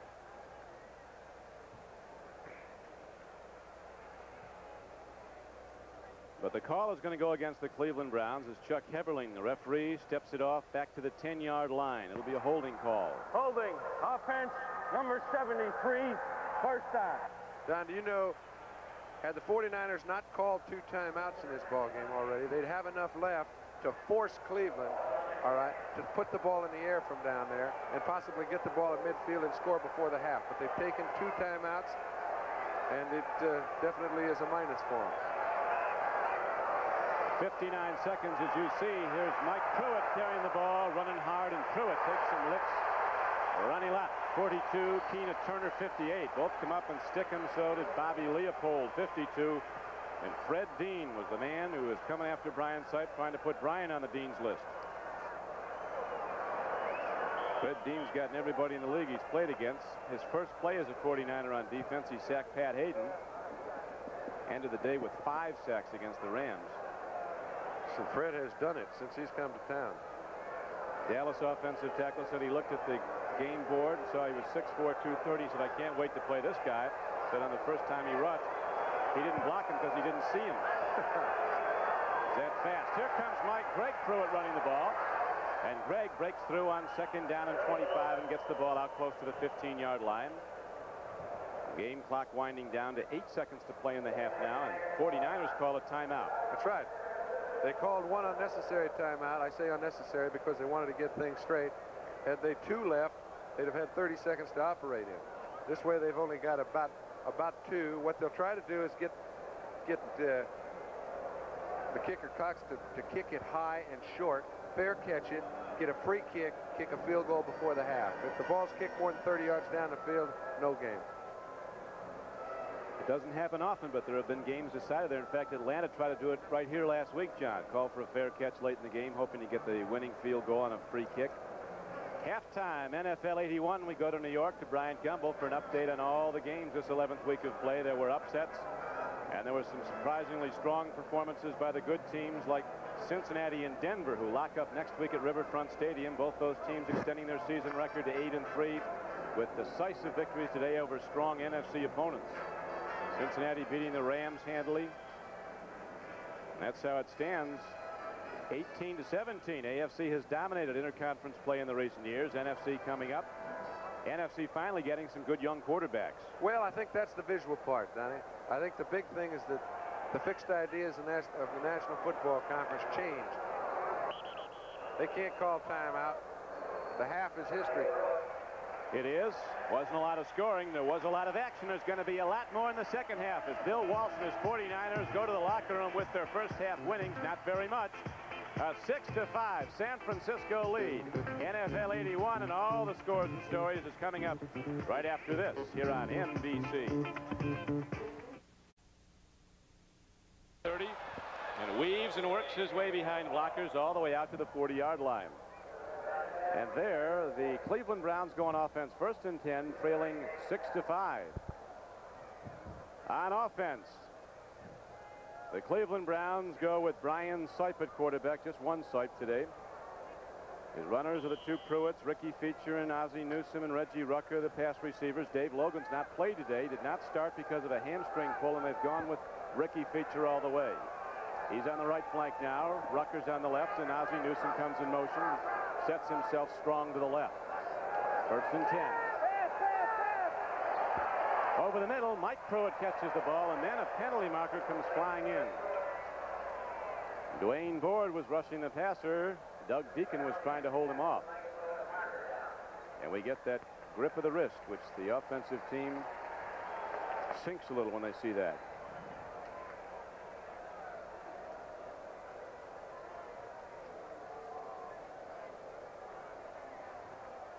The mark off a 10-yard one will put the ball back at the 30, and so the Browns will start out 1st and 20. Holding. Offense, number 73, first down. Got Doug Deacon. I'll tell you one thing, they don't get him often. He went all of last year. It's amazing. 16 games at left tackle for the Browns without one offensive holding call against him. Well, obviously it works both ways. I mean, you have to be a little lucky, but you also have to have excellent technique. And he has that, and he's always taking the tough tight end week in, week out. He didn't get many called on him. Archie Reese over the nose of the center Sullivan. He's the middle guard as Brian Sipe guns it in the flat to Ozzie Newsome. Try to get it back in pieces, and they get about 8 yards. Carlton Williamson knocked him out of bounds. Jim Stuckey, pass rusher from Clemson. Archie Reese, another defensive lineman from Clemson. And Dwayne Board, free agent acquisition, was a number 5 draft choice at Pittsburgh. They wanted to keep him, but it was a numbers game, and San Francisco got him. Harper, Reynolds, Pukey, and Turner make the star, are the linebackers, with Lott and Wright at the corners. Hicks and Williamson the safeties. 3 rookies in that defensive backfield. Second down and 12. Oh. Greg Pruitt had it, and then he got a full load of Carlton Williamson, the rookie from Pittsburgh, 27. He's almost as good as Lott, they say. Well, he's about the same dimension. When you have a cornerback or a free safety that's 205 pounds, and he hits like this fella. Now, here's Pruitt. Good. He's got good footing. Comes in. Sipe tries to get to him just a little late, and it's a lot too late if you're playing against Carlton. 49ers going with different alignments. Now they have the pass rushing group in. Dwayne Board moves to left end. Stuckey and Pillars are the tackles. And Dean goes to right end. Fred Dean. The lower portion of your screen, 74. Watch him when the ball is snapped. 3rd and 13. That's Dean trying to come through. He gets Sipe by the ankle, loses him. Sipe gets it away. And it's incomplete at the 48.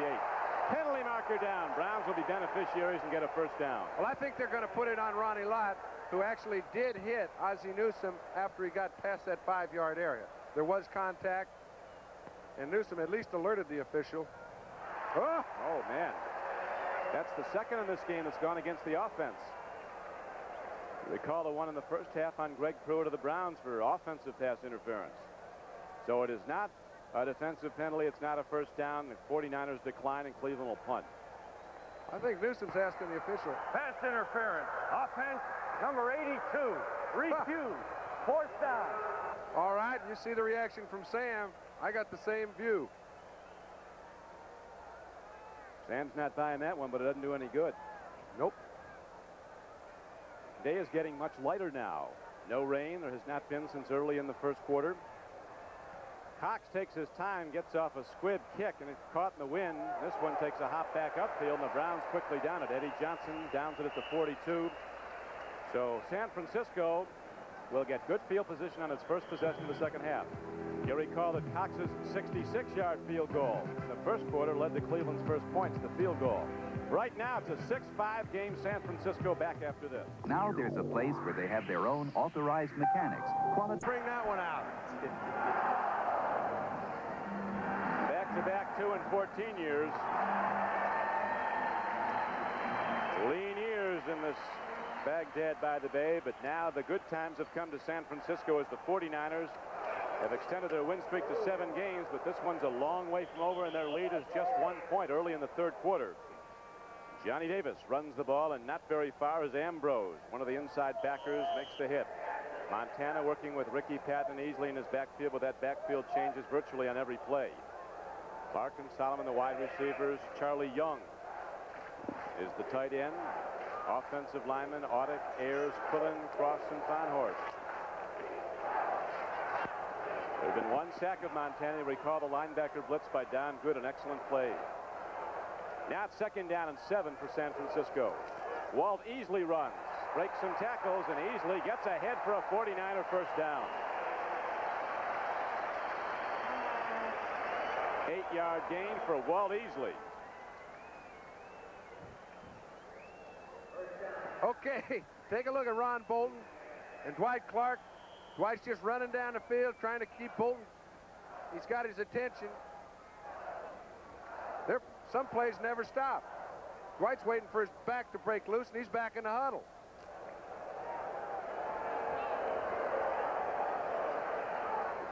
Bolton and Swan will have a good one next week at Cleveland. They always get after each other. It's first down and 10 for San Francisco. Again, they go back to Easley. He gets ahead on a first down carry inside the 40-yard line of Cleveland, and then you see the marker come in. Lyle Alzado was on the stop. So was free safety Autry Beeman.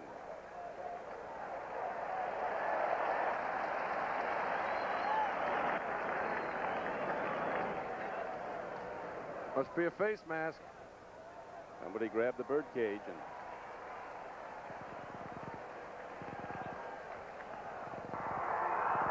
Face mask, number 77 defense, on the run, 5 yards. First down. they got Lyle Alzado. Hofer came back in the lineup, Don. You can look for a screen, a draw, some kind of play to implement him.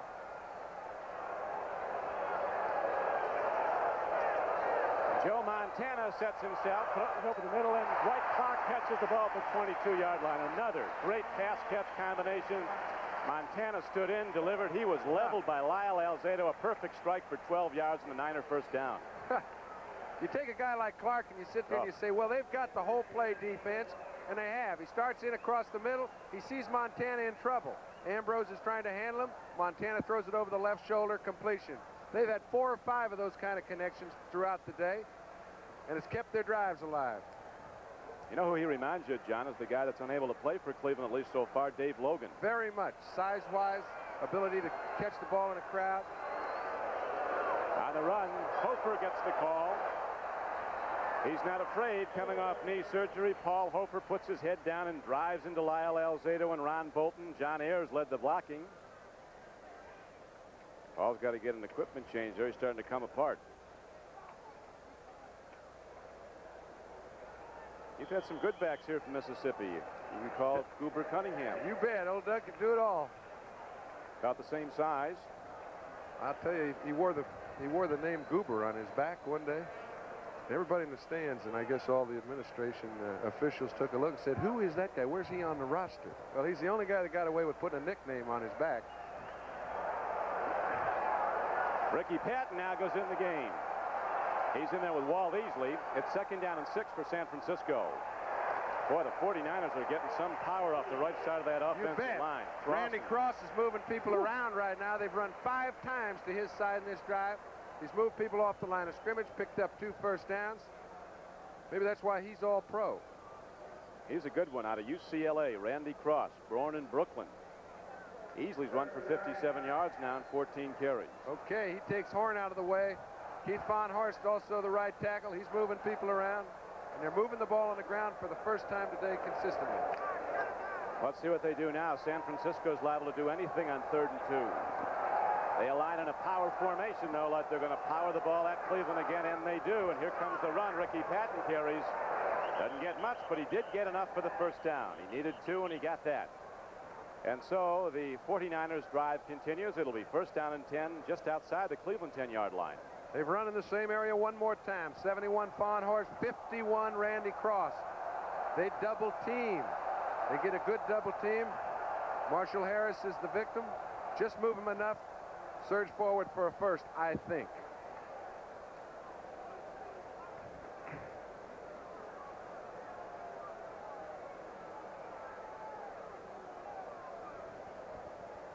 The scoreboard tells an interesting tale in this 11th week of play. After we look at the measurement, no, they didn't get there. Now we have the very important call. 9th play of this drive coming up. They're going to go for the first down on 4th down. We mentioned, Donnie, that they have to score some points in this half. They can kick a field goal. What it would mean is they've had another drive nullified, and they've only got a 4-point lead.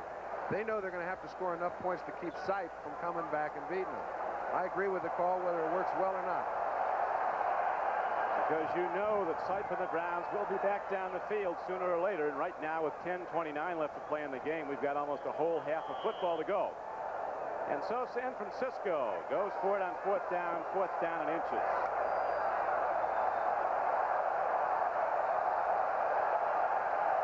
Walt Easley, one of the runners. Johnny Davis, the big fullback from Alabama, is the other. Easley over the top.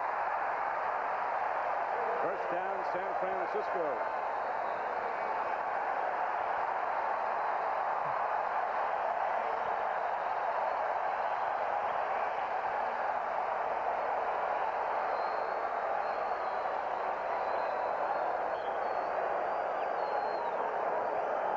Well, there's a big disparity in first downs. The 49ers 16-7 for Cleveland, but it's a 6-5 game, San Francisco. That's like that time of possession importance, Don.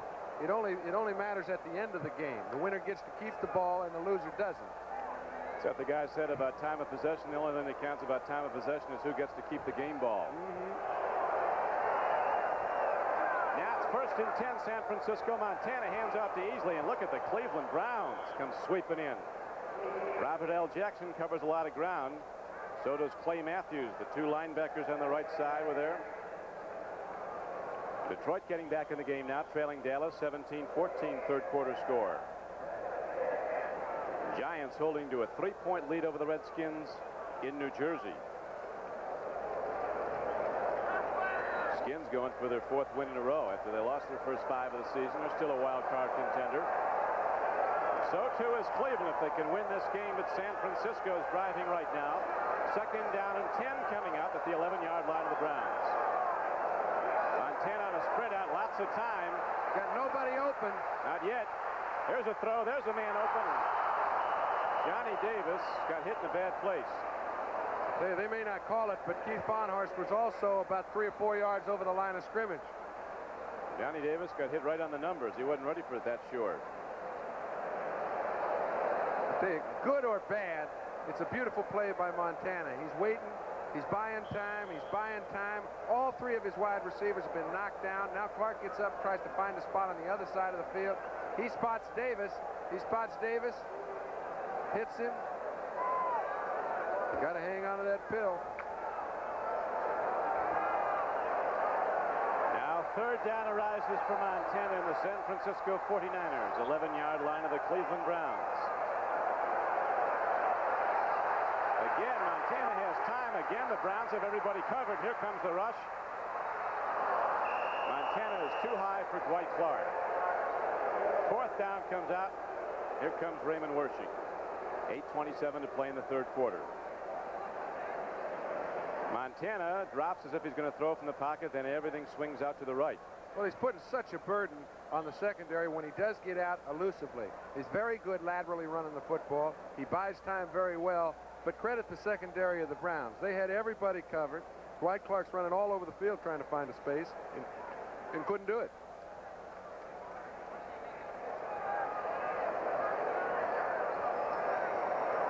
A 28-yard field goal attempt by Raymond Wersching is on the way. He doesn't chit-chat with that football. He nails it and drives it through, and the 49ers extend their lead now to 9-5, a 4-point lead. Cleveland needs a touchdown. They get a long time to get it. 8:24 remaining to be played in the 3rd quarter. Wilson defense, they call it. Fred Dean has not been a real big factor, due in no small part to the double team the Cleveland Browns have been putting on him. And the play of Doug Deacon. Yeah, Deacon's done well. You saw him on the hole, but it's a nice-looking leg, but it's got a few wraps on it, a couple bruises. When you carry the ball, that's what happens. more to come. Walt Easley's been carrying it often for 49ers. 8:24 to play in the 3rd quarter. Don Quickie with John Brody. Raymond Wersching hits a long kickoff into the end zone. Dino Hall fields it. Thinks better of bringing it out. Unsure footing, so Dino will take the touchback and the go from the 20. Right now, we pause briefly for station identification. This is the NBC television network. Television home of the Browns, WKYC-TV, Cleveland. Raymond Wersching was born in Austria. He's one of 3 place kickers in the NFL from Cal at Berkeley across the bay. The others, Jim Breach at Cincinnati and Mick Luckhurst of Atlanta. And he's been one of the really steady, consistent, count on him place kickers for the last 6-7 years here. 3 for 4 today. 9-5 lead, San Francisco. First down, Browns. Pruitt breaks it up the middle for a moment and gets ahead for a 7-yard gain. Got to the 27-yard line. Jerry Sullivan, the starting center for Cleveland in the absence of injured Tom DeLeon, through the key block. Watch. Well, we've mentioned the importance of Hacksaw Reynolds to the San Francisco 49er defense. He takes on the blocker pretty well, but when he does so, Pruitt runs right through his arms. That wasn't one of his best plays. Actually, it was DeLamielleure that got a hold of Reynolds, and the center, Jerry Sullivan, took out the linebacker, Pookie. Now, it is 2nd down and 3. Cleveland, a long 3. Back to the run, back to Mike Pruitt, ahead for a first down. He's so strong and so fast. You always had the feeling, though, it's almost going to go the distance. It can very quickly. Big as he is, one of the fastest players on the field. I get the feeling that Cleveland went in the locker room and said, okay, we're going to go out there and fire the ball for one series. If we're not effective, we're going to run it at him. Now, we've tried everything. It looks like you ought to be able to beat a defense that has 4 rookies in the secondary, but we haven't been able to do it, and they haven't. So let's try running the ball. We've seen them run it very effectively throughout the year, but they haven't tried much today. Detroit came back from a 17-point deficit, tied the game, of course, here on NBC Thanksgiving Day. Kansas City, a tough outfit, goes to Detroit. The footing takes its toll on the off track. That is the tough area of the field. And he just blew the biggest hole of the day. He got so antsy to get through that hole, I think he slipped. Look at this. Now, okay, looks like a nice football field. Look at Brian Sipes' pivot, making sure he just gets it to him. Now, you take a look at that hole. Does that look nice? He fell down and almost still got in it. It's like the rough at St. Andrews. Boy, yeah, that is tough to get. I don't think you could find your ball in that stuff either. You couldn't get it out. Sipe loses the ball. It is recovered by Cody Rison. Now the ruling that Sipe's arm was in motion. Tina Turner was coming on a backer blitz. 58. I think that's a good rule. If he's decided to throw and hasn't put his arm in motion, there is no penalty. But when he's put his arm in motion to throw the ball forward and he's hit from the blind side, he doesn't know what's going on. He's made his decision. His arm is in motion. Keena Turner made a good play, but I think the officials ruled it correctly.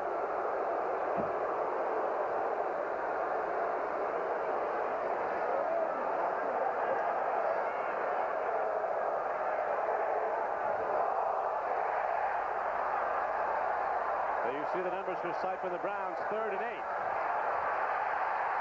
Finally, the 49er gold rush comes through and sweeps under Brian Sipe. Wayne Board led the way, and Fred Dean was right with him. That's number 1 for them today, Don. They've had some hurries, but they haven't had any sacks.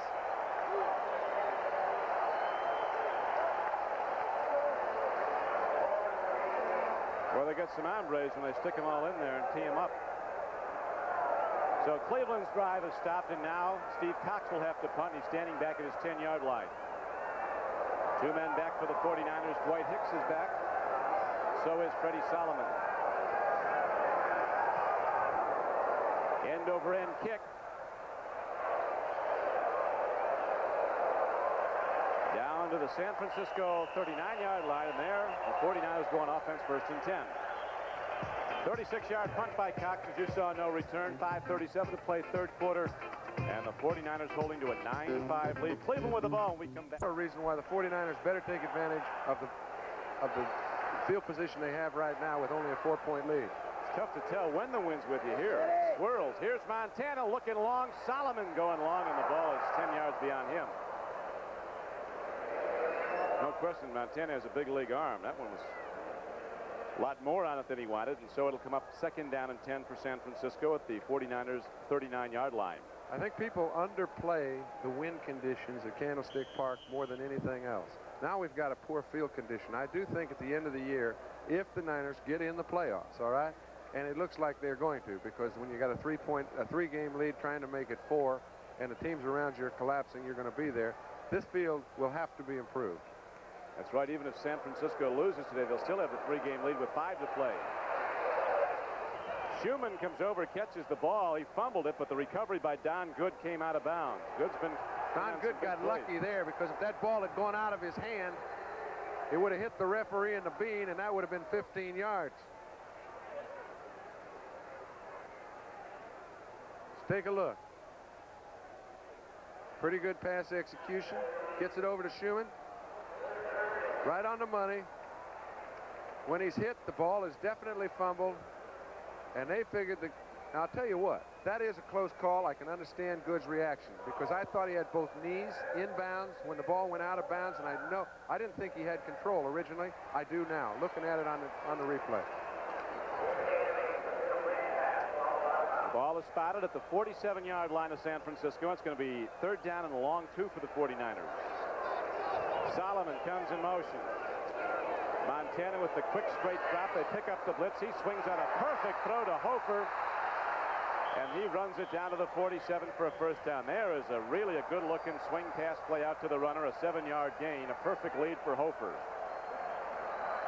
Memphis, Tennessee, and Ole Miss. Paul Hofer. It took a perfect lead, because if he doesn't hit Hofer on the dead run, you see a linebacker right here. Dick Ambrose would have been in the play, stopped it for a loss. As it is, the 49ers drive stays alive. They've got a 1st and 10 in Brown territory. 49ers holding to a 9-5 lead. Clock running, third quarter, 4:40 to play in the third quarter. On first down, they go to the run. Running quickly is Ricky Patton, fourth-year player out of Jackson State, who runs the ball down to the 43-yard line. Cousin of Walter Payton's. I'll bet if you ask Bill Walsh or the Niners, they'd say, yeah, we're running the ball about as well as we've run it all year long.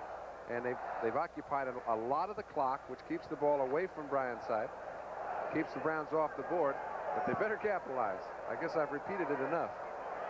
They really have had a dominance, though, in time of possession. They've done it the way Cleveland has done often this season with the throwing game.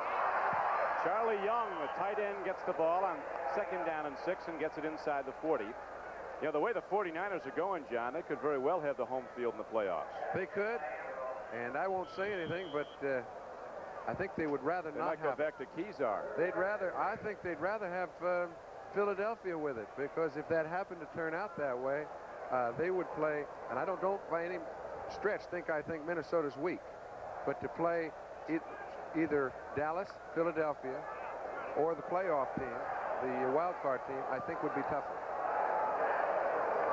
Well, a long way from decided. Now we go to 3rd down and 3. Here comes Patton. Guards pull. Patton's ahead for a first down. He comes inside the 30 and gets down to the 29-yard line. Randy Cross, 51. Looks like the all-pro player that he is. He's having a great day. Straight ahead zone blocking, trap blocking, pulling and crashing people on the sweeps. You know who else is having an outstanding day, although we haven't mentioned his name? Is Charlie Young. When you run wide effectively, your tight end has got to do a good job. I happened to watch him particularly on that play. He just stood the linebacker up. Interesting story. Charlie Young from Southern California was the best tight end in football at Philadelphia. He was the #1 draft choice. Hand off straight ahead, and Hofer runs hard. Charlie Young, great years at Philadelphia, 2 of them. Then went to Los Angeles in the trade that brought Ron Jaworski to the Philadelphia Eagles. For the most part in recent years, Young sat on the bench at Los Angeles. Said it prolonged his career, perhaps. Didn't help him out, though, as a player. Now he's come here, and Bill Walsh says, John, he's having as good a year as he's ever had. They haven't tapped his full potential yet. No, but what they have done is they've utilized him very well. Bill also mentioned he has as fine a pair of hands as anyone, and they hit him in big spots. 2nd and 6. Montana guns it up the middle. A terrific throw and a great catch by Solomon. Tucks that ball in, and now the Niners bring their fans to a stand and a cheer, and the ball is down inside the 10-yard line. Montana looks to me like a guy that's played this game for about 12 years, and you just haven't seen him make a mistake in making a decision all day long. Short drop, puts the ball right in between 2 defensive backs. They've got an in-out coverage. Perfect. Talking to John McVay, who's done such a great job as head of player personnel here in San Francisco. The book on Montana at Notre Dame was if he might have a bad first half, but don't pull him out because he'll win it for you in the second. Throws again. Montana hits a strike, and now the 49ers are down inside the 5-yard line. Walt Easley just crossed 15 yards. That may have been the dumbest thing that Easley has ever done. Bolton can inspire you to do that, though. Sure he can. He's had a few called on him also. You come out, you work your tail off to make a fine drive, and they have through execution. Easley's been a big part of that. He gets run out of bounds. Bolton does give him a little bit extra down the line. I'll tell you, we've seen some terrific pictures, too. The NBC technicians getting them all.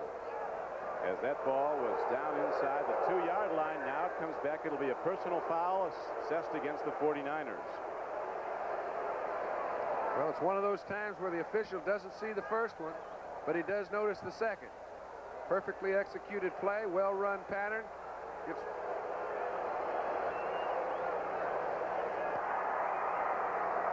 unsportsmanlike conduct. Number 31, offense, out of bounds during the dead ball. Second down.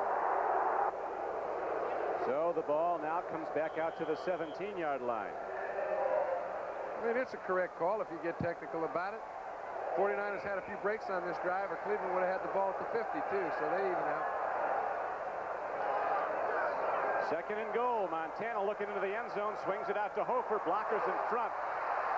And Dick Ambrose sheds Randy Cross and makes the stop. It was a good gain for the 49ers, but it would have gone for a touchdown if Ambrose had not gotten free.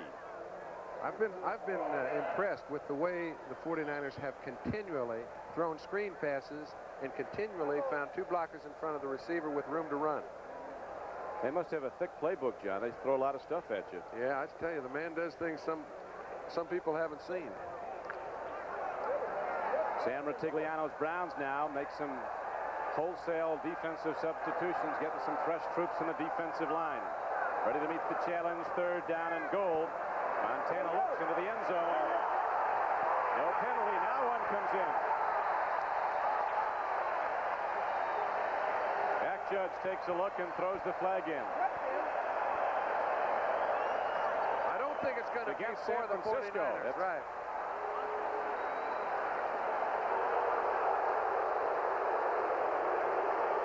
Penalty is going to go against San Francisco, so the Browns are beneficiaries. I can understand that, but you can. I'll be interested to see if the Browns take the penalty.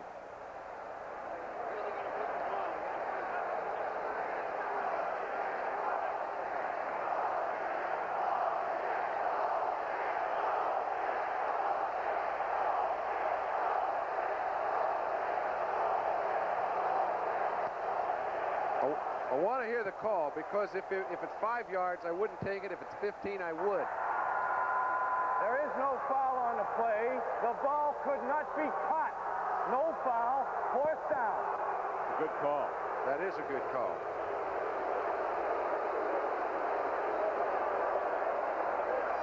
You don't see that a lot, but that is definitely in the rule book. Well, I think what's happened is you're putting the officials in a position of making so many judgment calls. Not only do they have to see the infraction when it happens between two players, but then they have to make judgment on whether the guy could have caught it had there been no infraction. I don't think I'd like being an official. All of San Francisco points have come from the right foot of Raymond Wersching. He's trying now for a fourth field goal, and he gets it. And San Francisco opens its lead now to 12-5, a one touchdown, one extra point lead with a long way to go. A minute to play in the third quarter. So Raymond Wersching, 4 for 5 on the field goals, has been the scorer for San Francisco. San Francisco, an overcast day in the Bay Area. The rain has stopped. It rained this morning, rained hard yesterday. It was torrents of rain sweeping down on Friday. The field is wet, a little soggy, and Raymond Wersching has been the difference. He has not only kicked 4 field goals for all the 49er points in their 12-5 lead, he's also kicked off into the end zone 3 times, and there's been no return by Cleveland. This one is going to carry again down to the goal line, but Dino Hall's bringing it back. Dino's across the 25 and out to the 30-yard line. An amazing little man. They list him at 5'7", 165. He'd like to be that, but he's so quick. Sets up behind that wedge, and then if he sees a lane to the outside, he'll dart to it. Eric Wright, a rookie corner out of Missouri, made the knockdown. Got some wounded troops on the sideline. There always is at this point in the game. Robert Jackson's taken some hits and had delivered some, as always.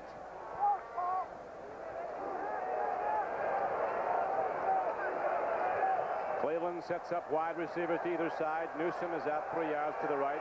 Top of your screen, tight end. Whoops. Mike Pruitt was in motion early. Charles White in the game for the first time runs the ball. Illegal motion against the Browns. Just by making a pretty good play, though, Charles White changed it from 2nd and 14 to 1st and 15 just by hustling. That's right. They have to take the penalty. That's right. Had he not picked up 4 or 5 yards, they wouldn't have taken it. Brown scored in a 2-point safety to open this game. They led 2-0 at the end of the first quarter when Montana intentionally grounded, standing in his own end zone against a big rush. Then the 49ers with 2 second-quarter field goals by Wersching and 1 field goal by Matt Barr of Cleveland held to a 6-5 lead San Francisco at halftime. Illegal motion, offense, number 43, first down. Cleveland under 500, but still among the passing leaders. Brian Sudd coming in with over 2,700 yards on the season through 10 weeks of play. Well, we mentioned it. He's thrown for 82 today. He averages 260-something. But the fourth quarter, he gets the wind, he gets good footing, and I expect things to change. First and 15. Swing pass to Pruitt. He catches the ball. Good defense by the 49ers. Ronnie Lott comes up. And so along with Jack Reynolds. Yeah, Big Jack showed a little versatility. I mean, he was on that ball from the time it was snapped. 1 yard, and it didn't come easy. Kind of understand why he doesn't like to come out in passing situations. Jack Reynolds has inspired this defense. He demands excellence. Does not speak well of his old team, the LA Rams. He doesn't speak much. He doesn't say an awful lot. I'll tell you, and he gets his whole team so involved, they feel like they're a little bit beholden to him if they don't look at films 14 or 15 hours a week. Yeah, he's got his own projector whirling most of the time. At the end of the third quarter, the score is the San Francisco 49ers 12, the Cleveland Browns 5. We'll be right back after these messages from your local station. Well, he's talking about number 86 down there. That's the tight end. They've shut him down pretty well, so look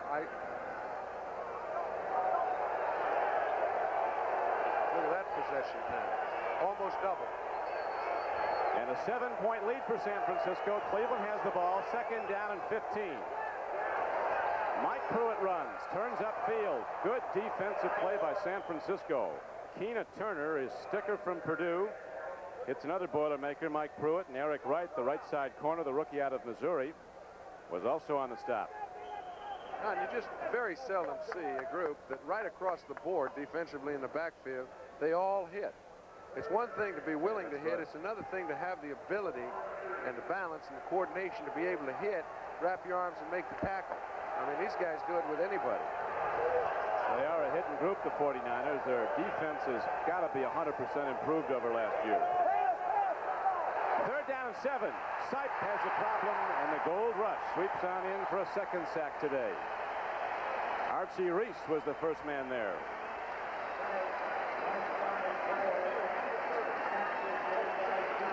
Archie's loving it. You can tell by his expression. They've come up with the big plays when they've had 7-point leads in the fourth quarter, and this is a very big one. Fred Dean had a good surge. You see everybody one-on-one. Played a little game that I think the secondary was responsible for the sack because they didn't allow Sipe to throw when he wanted. An awful lot has to do with good secondaries, how good the pass rush is. They really got the rush on that time on Sipe. And now Steve Cox punts the ball for Cleveland, drives it downfield. Fred Solomon from the 32-yard line turns the corner. Down he goes at the 38. Dick Ambrose comes downfield to make the play on special teams. 46-yard punt and 11-yard return. 49ers in the fourth quarter with a 7-point lead going offense when we come back. Recently, a few extraordinary ones. The average, minute, but the possession time has been impressive, and so has the scoreboard from a San Francisco standpoint. And I think, as much as anything, the impressive part is the way they've run the ball to maintain control of it. They've kept it away from Sipe. And, you know, everybody gets in the act out here, Don. Take a look at the official. We all fall down once in a while. Absolutely. 49ers head down the coast to play the Rams in Anaheim next week. Cleveland Browns go back to Cleveland. They'll take on the Pittsburgh Steelers at Cleveland Stadium next Sunday. Right now, 13:27 left to play in the game here at Candlestick Park in San Francisco. 49ers extending their 1-point halftime lead to a 7-point advantage now. We'll be back. Out here, they have handled things in a first-class fashion. I think the ball club's responded to them in that way. The fans have responded to the ball club.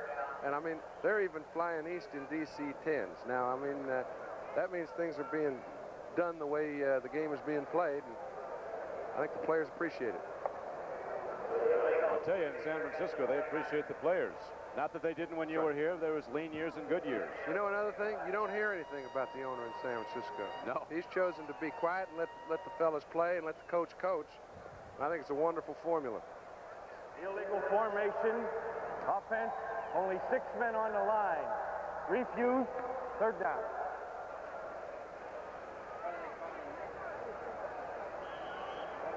The Cleveland Browns with their work cut out now. One thing about the Browns over the years, they have an amazing history of success in the National Football League, one of the hallmark teams in the league. If they do have a bad year, they have one. They never seem to have a string of bad years. They're right back. Montana stands in. And there is the Cleveland rush. Last week, the Browns got Craig Morton 6 times. It's harder to get Montana. He's much more mobile. They've sacked him twice now. I'll tell you, that's pretty darn good. You get Joe Montana twice, that's almost better than getting Craig Morton 6 times. Craig's had 39 sacks coming into today. Joe's only had 8. So you know their whole structure is to throw the ball fast, get rid of it, get back to the line of scrimmage, and they haven't been able to do it on a couple occasions. Browns will have the wind at their back here in the fourth quarter. I want to ask you about that, John, because you've used it to your advantage many times here. Whoa! Dino Hall has a problem. Free ball, San Francisco. 49ers get the ball. Jim Ring comes down and gets it. Bill Ring. Yeah, Don, Bill Ring got it. Amos Lawrence made it happen. He got down there before anybody. Dino Hall didn't bobble it very badly, but Lawrence didn't give him a second chance to get on the ball. That's a big turnover for San Francisco. 49ers have capitalized on turnovers. You remember the interception by Dwight Hicks. Man. Ring was there second, but the man that was there first absolutely made the play. Famous Amos Lawrence.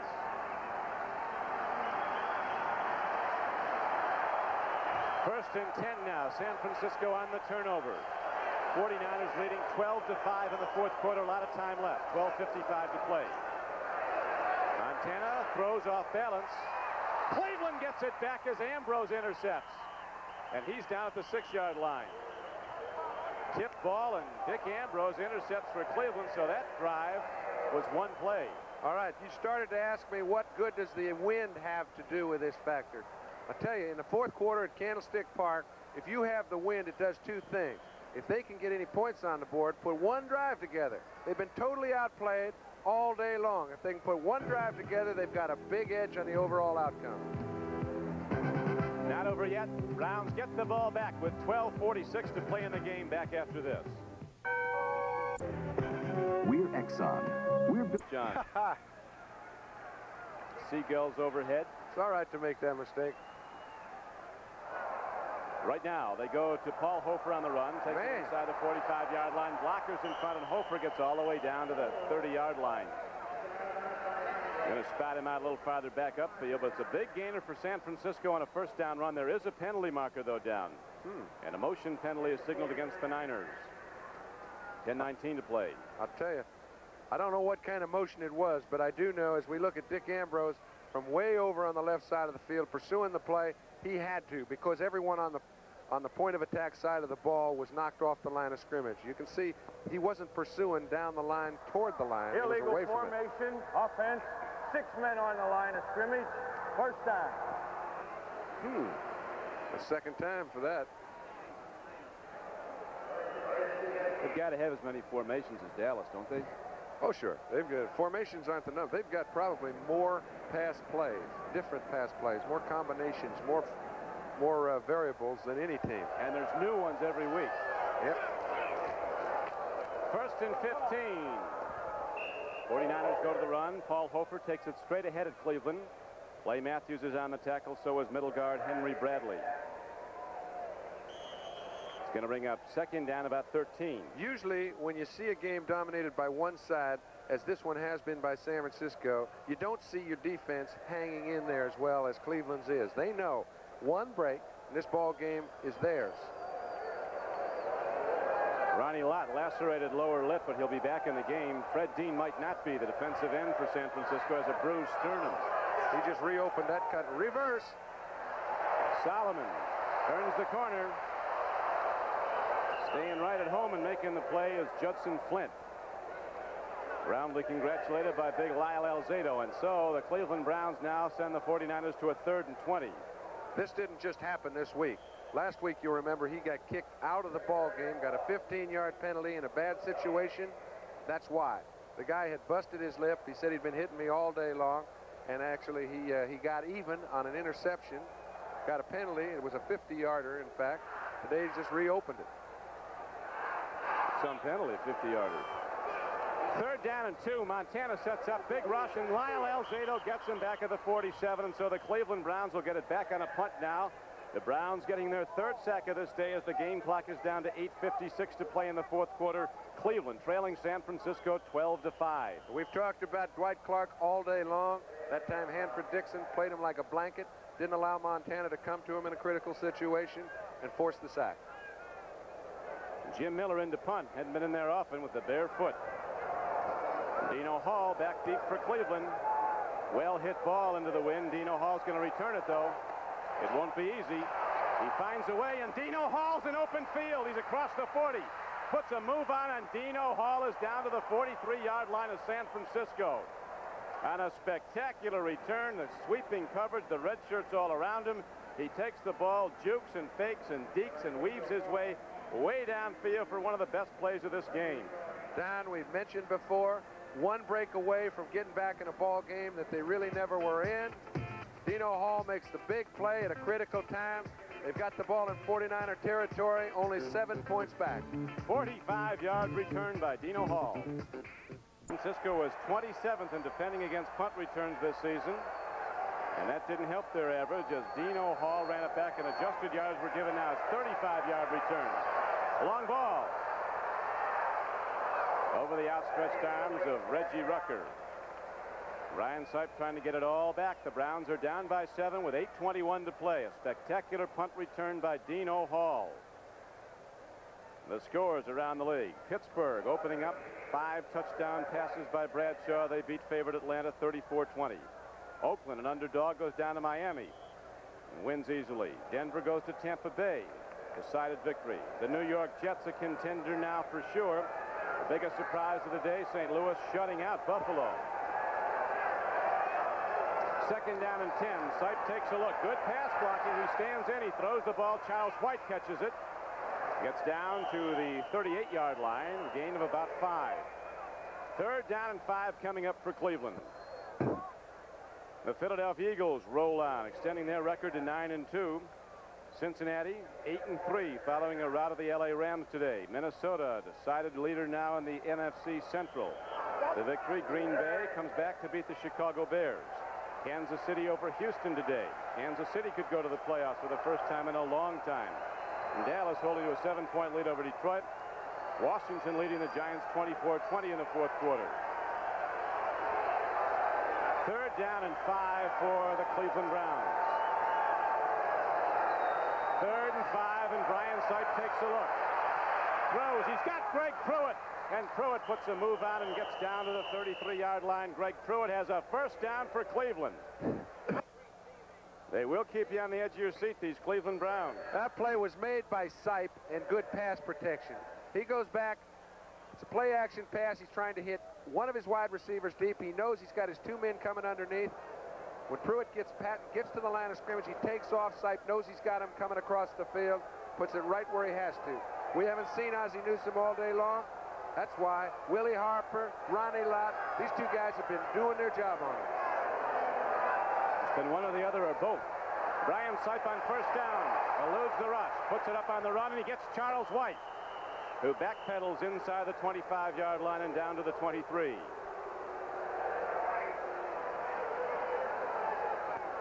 Dallas and Detroit now tied 24-all in the 4th quarter.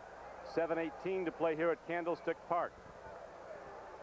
Thanksgiving Day. It'll be the Kansas City Chiefs playing the Lions at Pontiac, Michigan, here on NBC. Right now we have 7:18 left to play as the ball is down inside the 25-yard line of San Francisco. The 49ers holding to a 12-5 lead, but the Browns ignited by the great punt return of Dino Hall, starting to mount a challenge. 2nd down and 2. Mike Pruitt crashing ahead. He's close to a 1st down.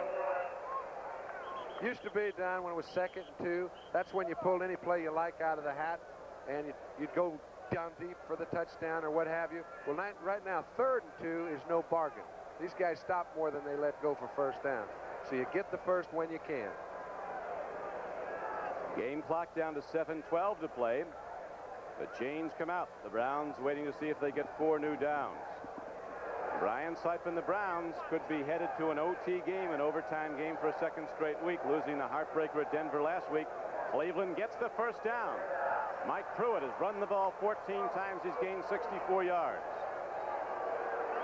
Bill Walsh checking out his 49er defense as Sipe comes out to attack it now. Let's remember, this isn't the first time the Niners have been in a hole.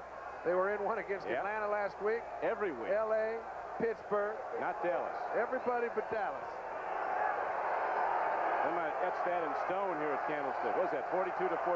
Or 45 or something like that now. First and 10 Cleveland. Browns down by 7 in the fourth quarter. End zone. Rucker's there. Touchdown Cleveland. What a catch. What a play by the Browns. Brian Sipe throwing the perfect strike. And Reggie Rucker catching the ball. And now if Matt Farr can hit the extra point, we'll have a tie game with 6:46 to play. Don, that was one of the best plays by a wide receiver that I have seen in some time. When Reggie Rucker went down the field and he got going to the corner, we may be able to see it, we may not. Yep. But I saw it from up play. here. What he did is he kept his eyes without looking at the ball, never alerted Wright that he was catching the ball, waited to the last second as if he was not a receiver, just put his hands out quick, came down with a touchdown. Big extra point. McDonald holds. Farr sends it up and through, and the game is tied. Cleveland 12, San Francisco 12. 6:46 to play. So we got a long way to go, right down to the gun again. Now let's swing to NFL 81 in New York and Bryant Gumbel. Bryant?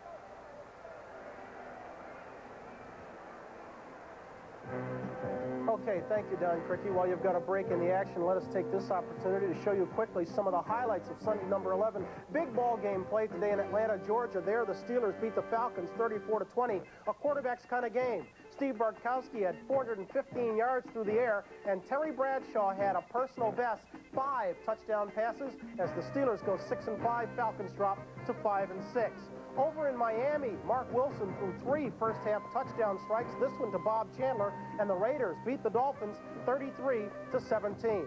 Across the Florida Peninsula over in Tampa, the Denver defense rose to the occasion and shut out the Tampa Bay Buccaneers. The lone Tampa Bay score was an interception returned by Cedric Brown. It tied the ball game at 7, but Denver beat Tampa Bay 24-7. And in a driving rainstorm in Foxborough, the Jets beat up on the New England Patriots. The final in that ball game was 17-6, and it sets up a very big contest next week between the Jets and the Dolphins. Let's go back to Don Criqui in San Francisco. Great action today and more coming up next week. These Cleveland Browns going home to play Pittsburgh. The Browns very much in the running if they can come out of this one. There is the man who made a heroic play for Cleveland, the touchdown reception by Rucker. I know it impressed John Brody. Well, the way he did it is he never alerted Eric Wright that he was going to receive the ball. And Eric, having his back turned, had no clue it was coming, had no chance to defend against it. That's what happens when you've played 11 or 12 years. Come up with the big plays like he has, you know what to do in critical situations. Steve Cox just delivered a kickoff clear out of the end zone, so the Browns in the fourth quarter beneficiaries of that tailwind. And of course the San Francisco 49ers starting out at their 20 have to work into it to get downfield. Wersching's been great on the field goal attempts. He's hit 4 of 5, and that's been all the scoring for San Francisco. And the Browns scoring on a Matt Farr field goal, a touchdown on a Matt Farr extra point, and a 2-point safety, the first score of the game. 12-12, 6:46 to go, another good one. Montana stands in, throws in the flat. Hofer makes the reception and starts down the sideline, gets to the 29, a 9-yard gain on the play. Ron Bolton made the tackle. I tell you, this is the most extensive football that Hofer has played all year long, and he looks to be holding up very well under it. The Niners have not been behind in the fourth quarter in several weeks past, and they haven't used much offense. Let's see what they have when their backs are up against them. I'm talking to Joey Montana before the game. He said one big difference between the 49ers of '81 and last year is last year he said we'd be ahead in the fourth quarter and somehow you knew something was going to go wrong. This year we're winning games in the fourth quarter. And you know something's going to go right. Yeah. That doesn't just happen that you get that feeling. You have to have reason to feel that way. I guess the last time San Francisco's been in the playoffs, John, is when you were 72. 72 we got there, and since then it's been kind of a long, tedious process. But in the last 3 years, they've come quite a ways, and they're all the way back. San Francisco with the ball, 2nd down and 1. You get a field level shot. Getting right down in the dirt to take a look at a good panoramic view of Kezar from the corner of the end zone. Paul Hofer and Johnny Davis, the setbacks for San Francisco. Look at the numbers, 12-12, 6:10 to play, and the clock running.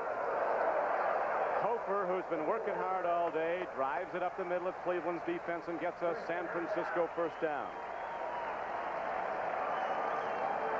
Hofer, watch him come out of the blocks. All right, a great back for many years. Everybody knows his knee injury caused him to sit down for quite a while this year. It looks to me as if he's back. He's running a lot the same way he did in the previous 3 years. Not quite as strong, maybe. Doesn't make the great long runs that he did in the previous years, but he seems to be the consistent back that they can use in key situations to really help him. He can really catch it. 2 wide receivers set to the left now. They go back to Hofer. Cross pulls. But a fine defensive play is Ron Bolton from the left corner, containing the perimeter, cracks back and knocks down the ball carrier and the pulling guard who was looking to take him out. Submarine cross, and all 3 of them went down. Game clock runs, 5:14 to play. Tie game at Candlestick, 12-12. It was 6-5 San Francisco at halftime, and until the touchdown reception and the extra point a moment ago, the 49ers held a 7-point lead. Now, they're working into the wind with 2nd and 11. Well, we've seen him run wide from this situation in that slot. Nope. Montana does an excellent job getting the ball away because he was leveled. Marshall Harris was upon him, and so was Lyle Alzado. He's taking his licks, even though he hasn't had a lot of sacks against him. He waits to the last possible second and fires that ball, but it's really tough to operate where he has to operate now. Against the wind, with very bad footing. And without a big play, they're going to have to give it back to Cleveland with good field position. 3rd and 11. The Browns are going to get it back unless the 49ers can convert here indeed. And now it's 4:50 on the game clock. Interesting formation on 3rd and 11. Solomon goes in motion.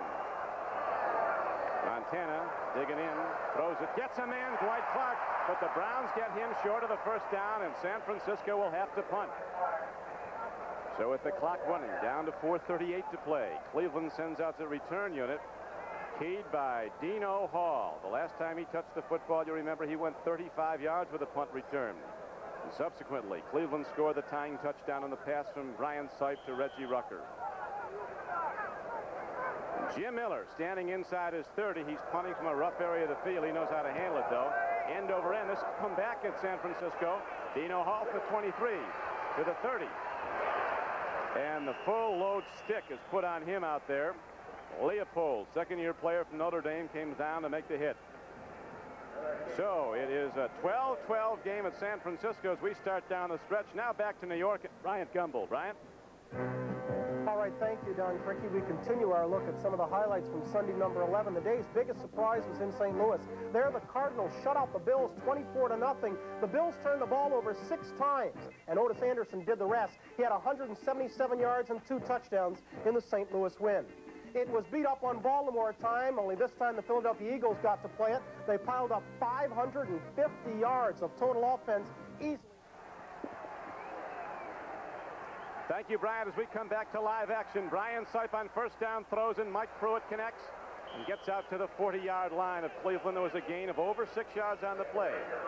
2nd down and a long 3 for the Browns. Craig Pookie was on the tackle for San Francisco. Game clock down to 3:50, and it's ticking. 49ers are holding on for dear life right now. They've got everything going against them except themselves and their faith in each other, because the wind's with them. The clock means they've got 1 drive left. Excellent field position.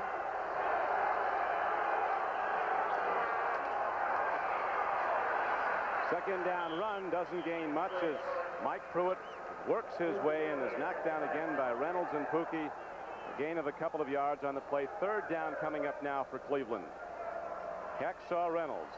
52 Chevy was in two pieces after the Tennessee team lost to Mississippi one day. He has a way of demanding things.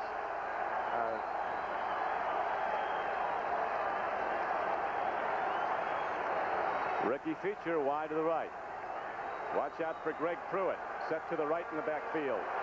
Third down and less than 2 for Cleveland. Greg Pruitt catches the ball.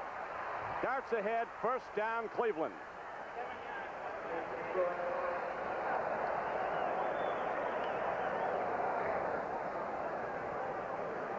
Greg Pruitt, we mentioned how good his footing is in this kind of weather. Field conditions the way they are. It looks like he's playing on AstroTurf. Perfect catch, well thrown ball, picks up a first down. That is the biggest 5'9", 190 that's ever been around. So whereas, that's right. And best pocket atlas. Donnie, whereas usually they'd have to get 20 more yards to be in field goal position, they've got to get more. Sipe gets away, throws the ball, and it's intercepted and lost. Ronnie Lott had the ball, but wait, there's a penalty marker down way back upfield in the secondary. Where no one was. That's right. But it came in from the back judge again. You recall he called the one now. The 49ers say it's against Cleveland. That's the signal. I like to rely on those guys that are standing next to the official. That's right. You don't have to wait long.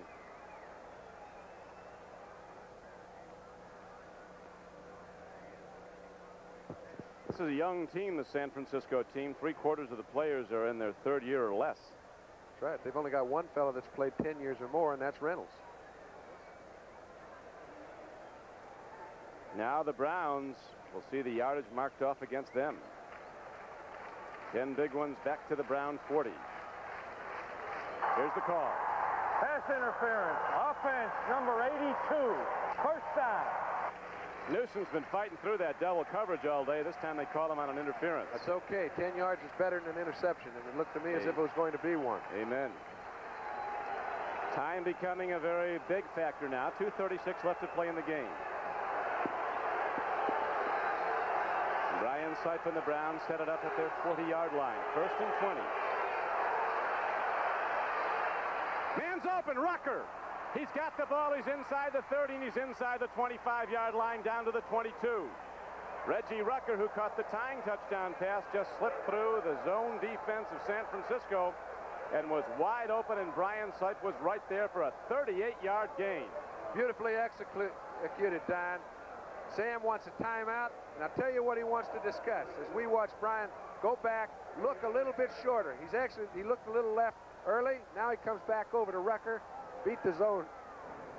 Comes up with a big play, but they are not out of the hole. He wanted a timeout because he wants them to run the ball to get it about 4 yards up farther to have a much easier field goal try. Well, they've got a lot of time now, 2:28 to play. They don't want to score the field goal and give the Niners a lot of time to come back. Hard driving run in Charles White, showing his Heisman Trophy form a few years ago at Southern California. He's built himself up now. Ran at USC at about 184. He's up to 200. Told me he's going to take off about 5, so it's a little too much. 2 pounds makes a difference on a racehorse. I guess 15 makes a difference on a Charles White. He was great at 185. Second year. The 2-minute warning is given. Fantastic finishes are the story. We could have one here today at Candlestick Park. Let's watch one now from some time ago. Keneally's been up here. 2 minutes to go. John, what do you look for now? Just crash it straight ahead? I look for them to take as much time as they can to get the ball down to where they can kick a field goal, give San Francisco very little time. San Francisco really has his back up against it, even though they have a couple timeouts left. It's going to be very tough for them to operate unless they get a good kickoff return if Cleveland does kick a field goal. But they've got to take the timeouts, or Cleveland will run it down to no time at all. 2nd down and 4 coming up for Cleveland. Charles White. He's tough. Doesn't get much. The yards come hard. He keeps it right up the middle, and the game clock is down to 1:52 and ticking. The Browns huddle at their leisure in this tie game. It's a 12-12 game. Bill Walsh, the San Francisco coach. You're looking at a man who knows what he wants to do with the ball. He's waiting for the timeout. He's talking to his defensive coordinator, Chuck Studley. You can bet after the next play, if they stop him, they'll call a timeout. 1:30 to play, and those are the numbers. 12-12 the game. Cleveland down close on the 38-yard pass play. Brian Sipe to Reggie Rucker, and Rucker was the man who combined with Sipe on the tying touchdown. Pitch back to Mike Pruitt. Eludes Keena Turner, turns the corner, and he's down to the 5-yard line. First down, Cleveland Browns. Game clock is stopped at 1:13. There is nothing the San Francisco 49ers can do to stop Cleveland from at least being able to kick a field goal with no time remaining for them to get back in the ball game. That is what Sam is talking about right now. In fact, he's sending it in. Sending another tight end in. Sends him back off. If I'm Brian Sipe, I want a touchdown. Those field goals aren't automatic. No, they are not. Browns closing in on what could be a very important win for them if they can take it in, and the 49ers aren't giving up much on a 1st and goal. Mike Pruitt runs the ball and gets it down inside the 5-yard line.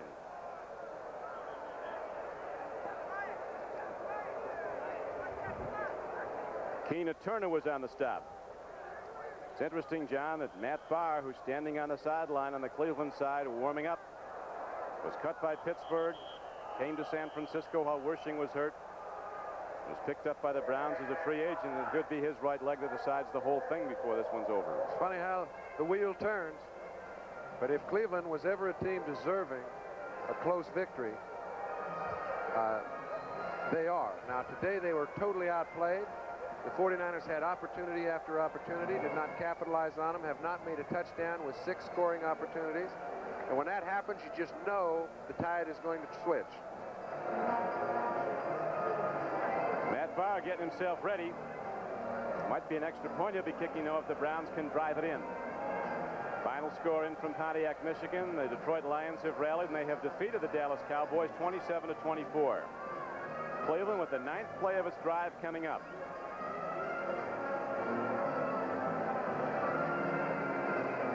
Thanksgiving Day, it will be the Kansas City Chiefs heading to Pontiac to take on Billy Sims and those Detroit Lions here on NBC. Detroit a victor over Dallas today. 55 seconds to go here at Candlestick Park. Don Criqui with John Brody. San Francisco 49ers led at halftime 6-5. They led in the 4th quarter 12-5. Then the Browns struck long and finally got the tying touchdown. Overtime in New York. Washington and the Giants locked up 27-27. Mark Mosley kicked a 50-yard field goal as time ran out to tie it for the Redskins. 2nd down and goal, Cleveland. 4-yard line. 55 seconds to play. Mike Pruitt goes wide. And the young defensive back, Dwight Hicks, comes up and meets him, giving away 50 pounds. He throws him back. Did 2 things, Don. Ran him out of bounds to stop the clock. If they do it one more time, then they could call a timeout and have a little time left. Yeah, they're going to have a good one at Cleveland next Sunday. Steelers a big victor over Atlanta today. Heading down the Pennsylvania Pike to the Ohio Pike and on into Cleveland Stadium. If they get out of this one a winner, yeah, and you can see Calvin Hill sitting over there praying something good happens. If they get out of this one a winner, they are definitely in the playoff picture. 2 tight ends in the game now for Cleveland. McDonald Oden joins Ozzie Newsome. 3rd down and goal from the 4. Sipe on a rollout. Calls his own number. Penalty marker's down. Penalty marker. Don't know who's it on, but if it's on Cleveland and it's 15 yards, it could be big. Well, we got the 49ers chance against the Browns. Depends on how many. 5 won't put them in bad. Illegal procedure. It almost helps when you're that close to the goal at an angle. Well, I think you'd rather be kicking it from a little closer, Don, to tell you the truth. But I tell you what it does. It stops the clock. Moving. It is refused. 4th down. See, they want him. They don't want to give him any.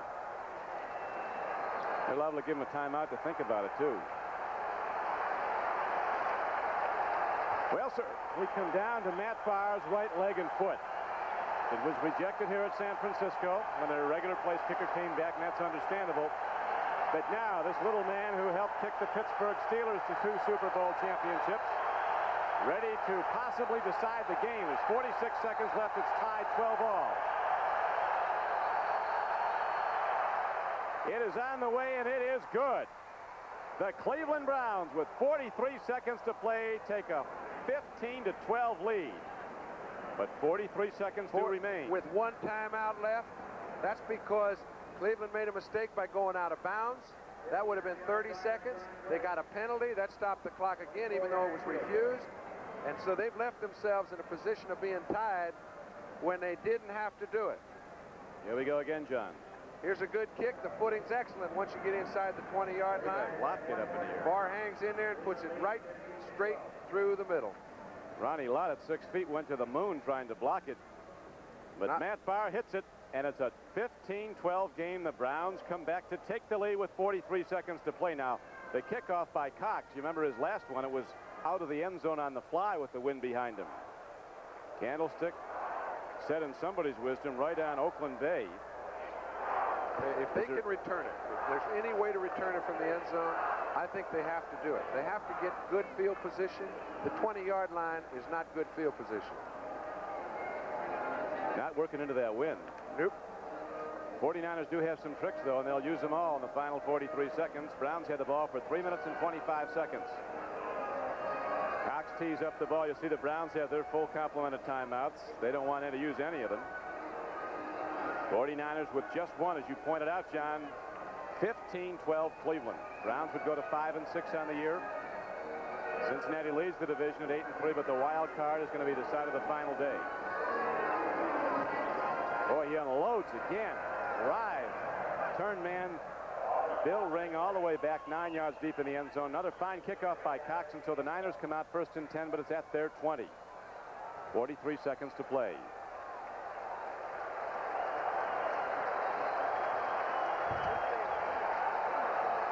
All the scores quickly. Pittsburgh over Atlanta today in Georgia. Oakland took an early lead and extended it and then beat Miami. Denver with an impressive win. Its 8th of the season. Jets beating New England first time in 6 years at Foxborough. Upset of the day. Cardinals blank the Bills 24-0. Philadelphia rolls on over Baltimore. Everybody does. Cincinnati 24-10 over Los Angeles. Upset. Minnesota 20-10 over New Orleans. Now to live action. Joe Montana throws a long ball. Freddie Solomon goes for it, incomplete at the 41-yard line. 37 seconds to play. Back to the scoreboard. Green Bay rallies and beats the Bears 21-17 in the cold of Green Bay, Wisconsin. Kansas City, very much a playoff contender, a victor over Houston. Detroit 27-24, game just completed, beating the Dallas Cowboys. So Philadelphia has a 1-game lead in the NFC East. At Giant Stadium in New Jersey, they still call them the New York Giants, and the Washington Redskins locked up in a tie. And back here, he's got to get the ball at least 25 yards down the field to get into any kind of field position. So you can bet. Against Charles Young, he heads for the sidelines and gets out. Saves the timeout, but only 30 seconds remain. The Niners need a couple of big gainers to get in range. They do. They need a 20-yard play right now. They've got a timeout left. They'd like to save it as long as possible. But first things first, they've got to get a big completion over the 50-yard line to put themselves in a position where one more would stop the clock and they could kick a field goal. Boy, it's really hard to handicap this win. You look at the streamers over the goalpost where the Browns just kicked theirs. They're heading into the 49ers. The flag at the other end's kind of breezing the other way. Swirling. 30 seconds left. Montana gets it away. Dwight Clark goes up for it, but the play is out of bounds. And the game clock shows 23 seconds to play, and the Browns holding to a 15-12 lead. Boy, it's tough to play call here, isn't it, John? You bet. There aren't any geniuses at this point. You just get somebody open down the seam. You hope they hang on to a very closely contested ball, and you get a big break. The 49ers have had their share. They didn't capitalize. Cleveland did. That's the 3-point difference. Right down to the wire, just like we like it. 23 seconds to go. Second down and 10, 49ers. They're down by 3 points, Montana. A long ball. Solomon turns out. Catches the ball. It is incomplete at the 50. 17 seconds left. And the down marker changes to 3 for San Francisco. 3rd and 10. Close but no cigar, Don. This is the second pattern that they've run Freddie down the field deep. Cut him to the outside. You can see the ball just starting to hang, but a well-thrown ball. Tell you, I'm not sure he was out. He was ruled out. I think the Browns got a good call that time. Even if the 49ers do lose today, they'll still have the 3-game lead in the tough NFC West because both Atlanta and Los Angeles were beaten today. So it'll be 3 up with 5 to go. 3rd down and 10.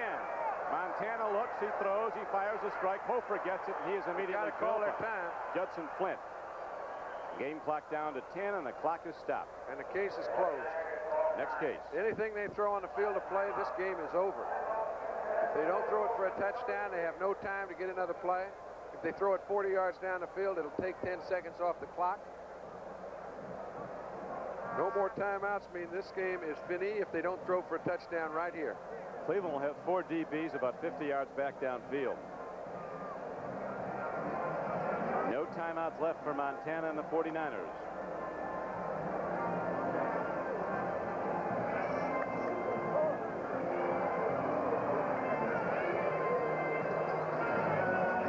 The 49er ground crew attending very carefully to that bad turf. Now the 49ers have to work on their own off-field. Certainly no fault of their own that it's an off-track. They'll be putting the ball in play from the 37-yard line right in the middle of the infield that's been resodded. The Washington Redskins win their 4th game of the season, extend their record to 5-6 as they beat the New York Giants 30-27.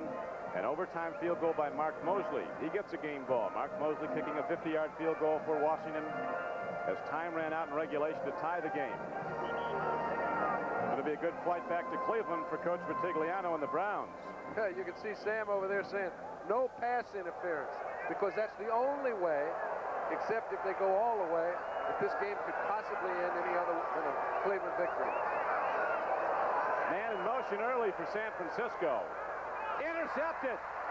Judson Flint has the ball. Montana has a play on him, and Judson Flint is down at the 6-yard line. But the football game is history. Well, wait a minute. We got a penalty down here, Don. I don't know who it's on. It's got to be on San Francisco unless... Well, I'll tell you, they'll clear him off.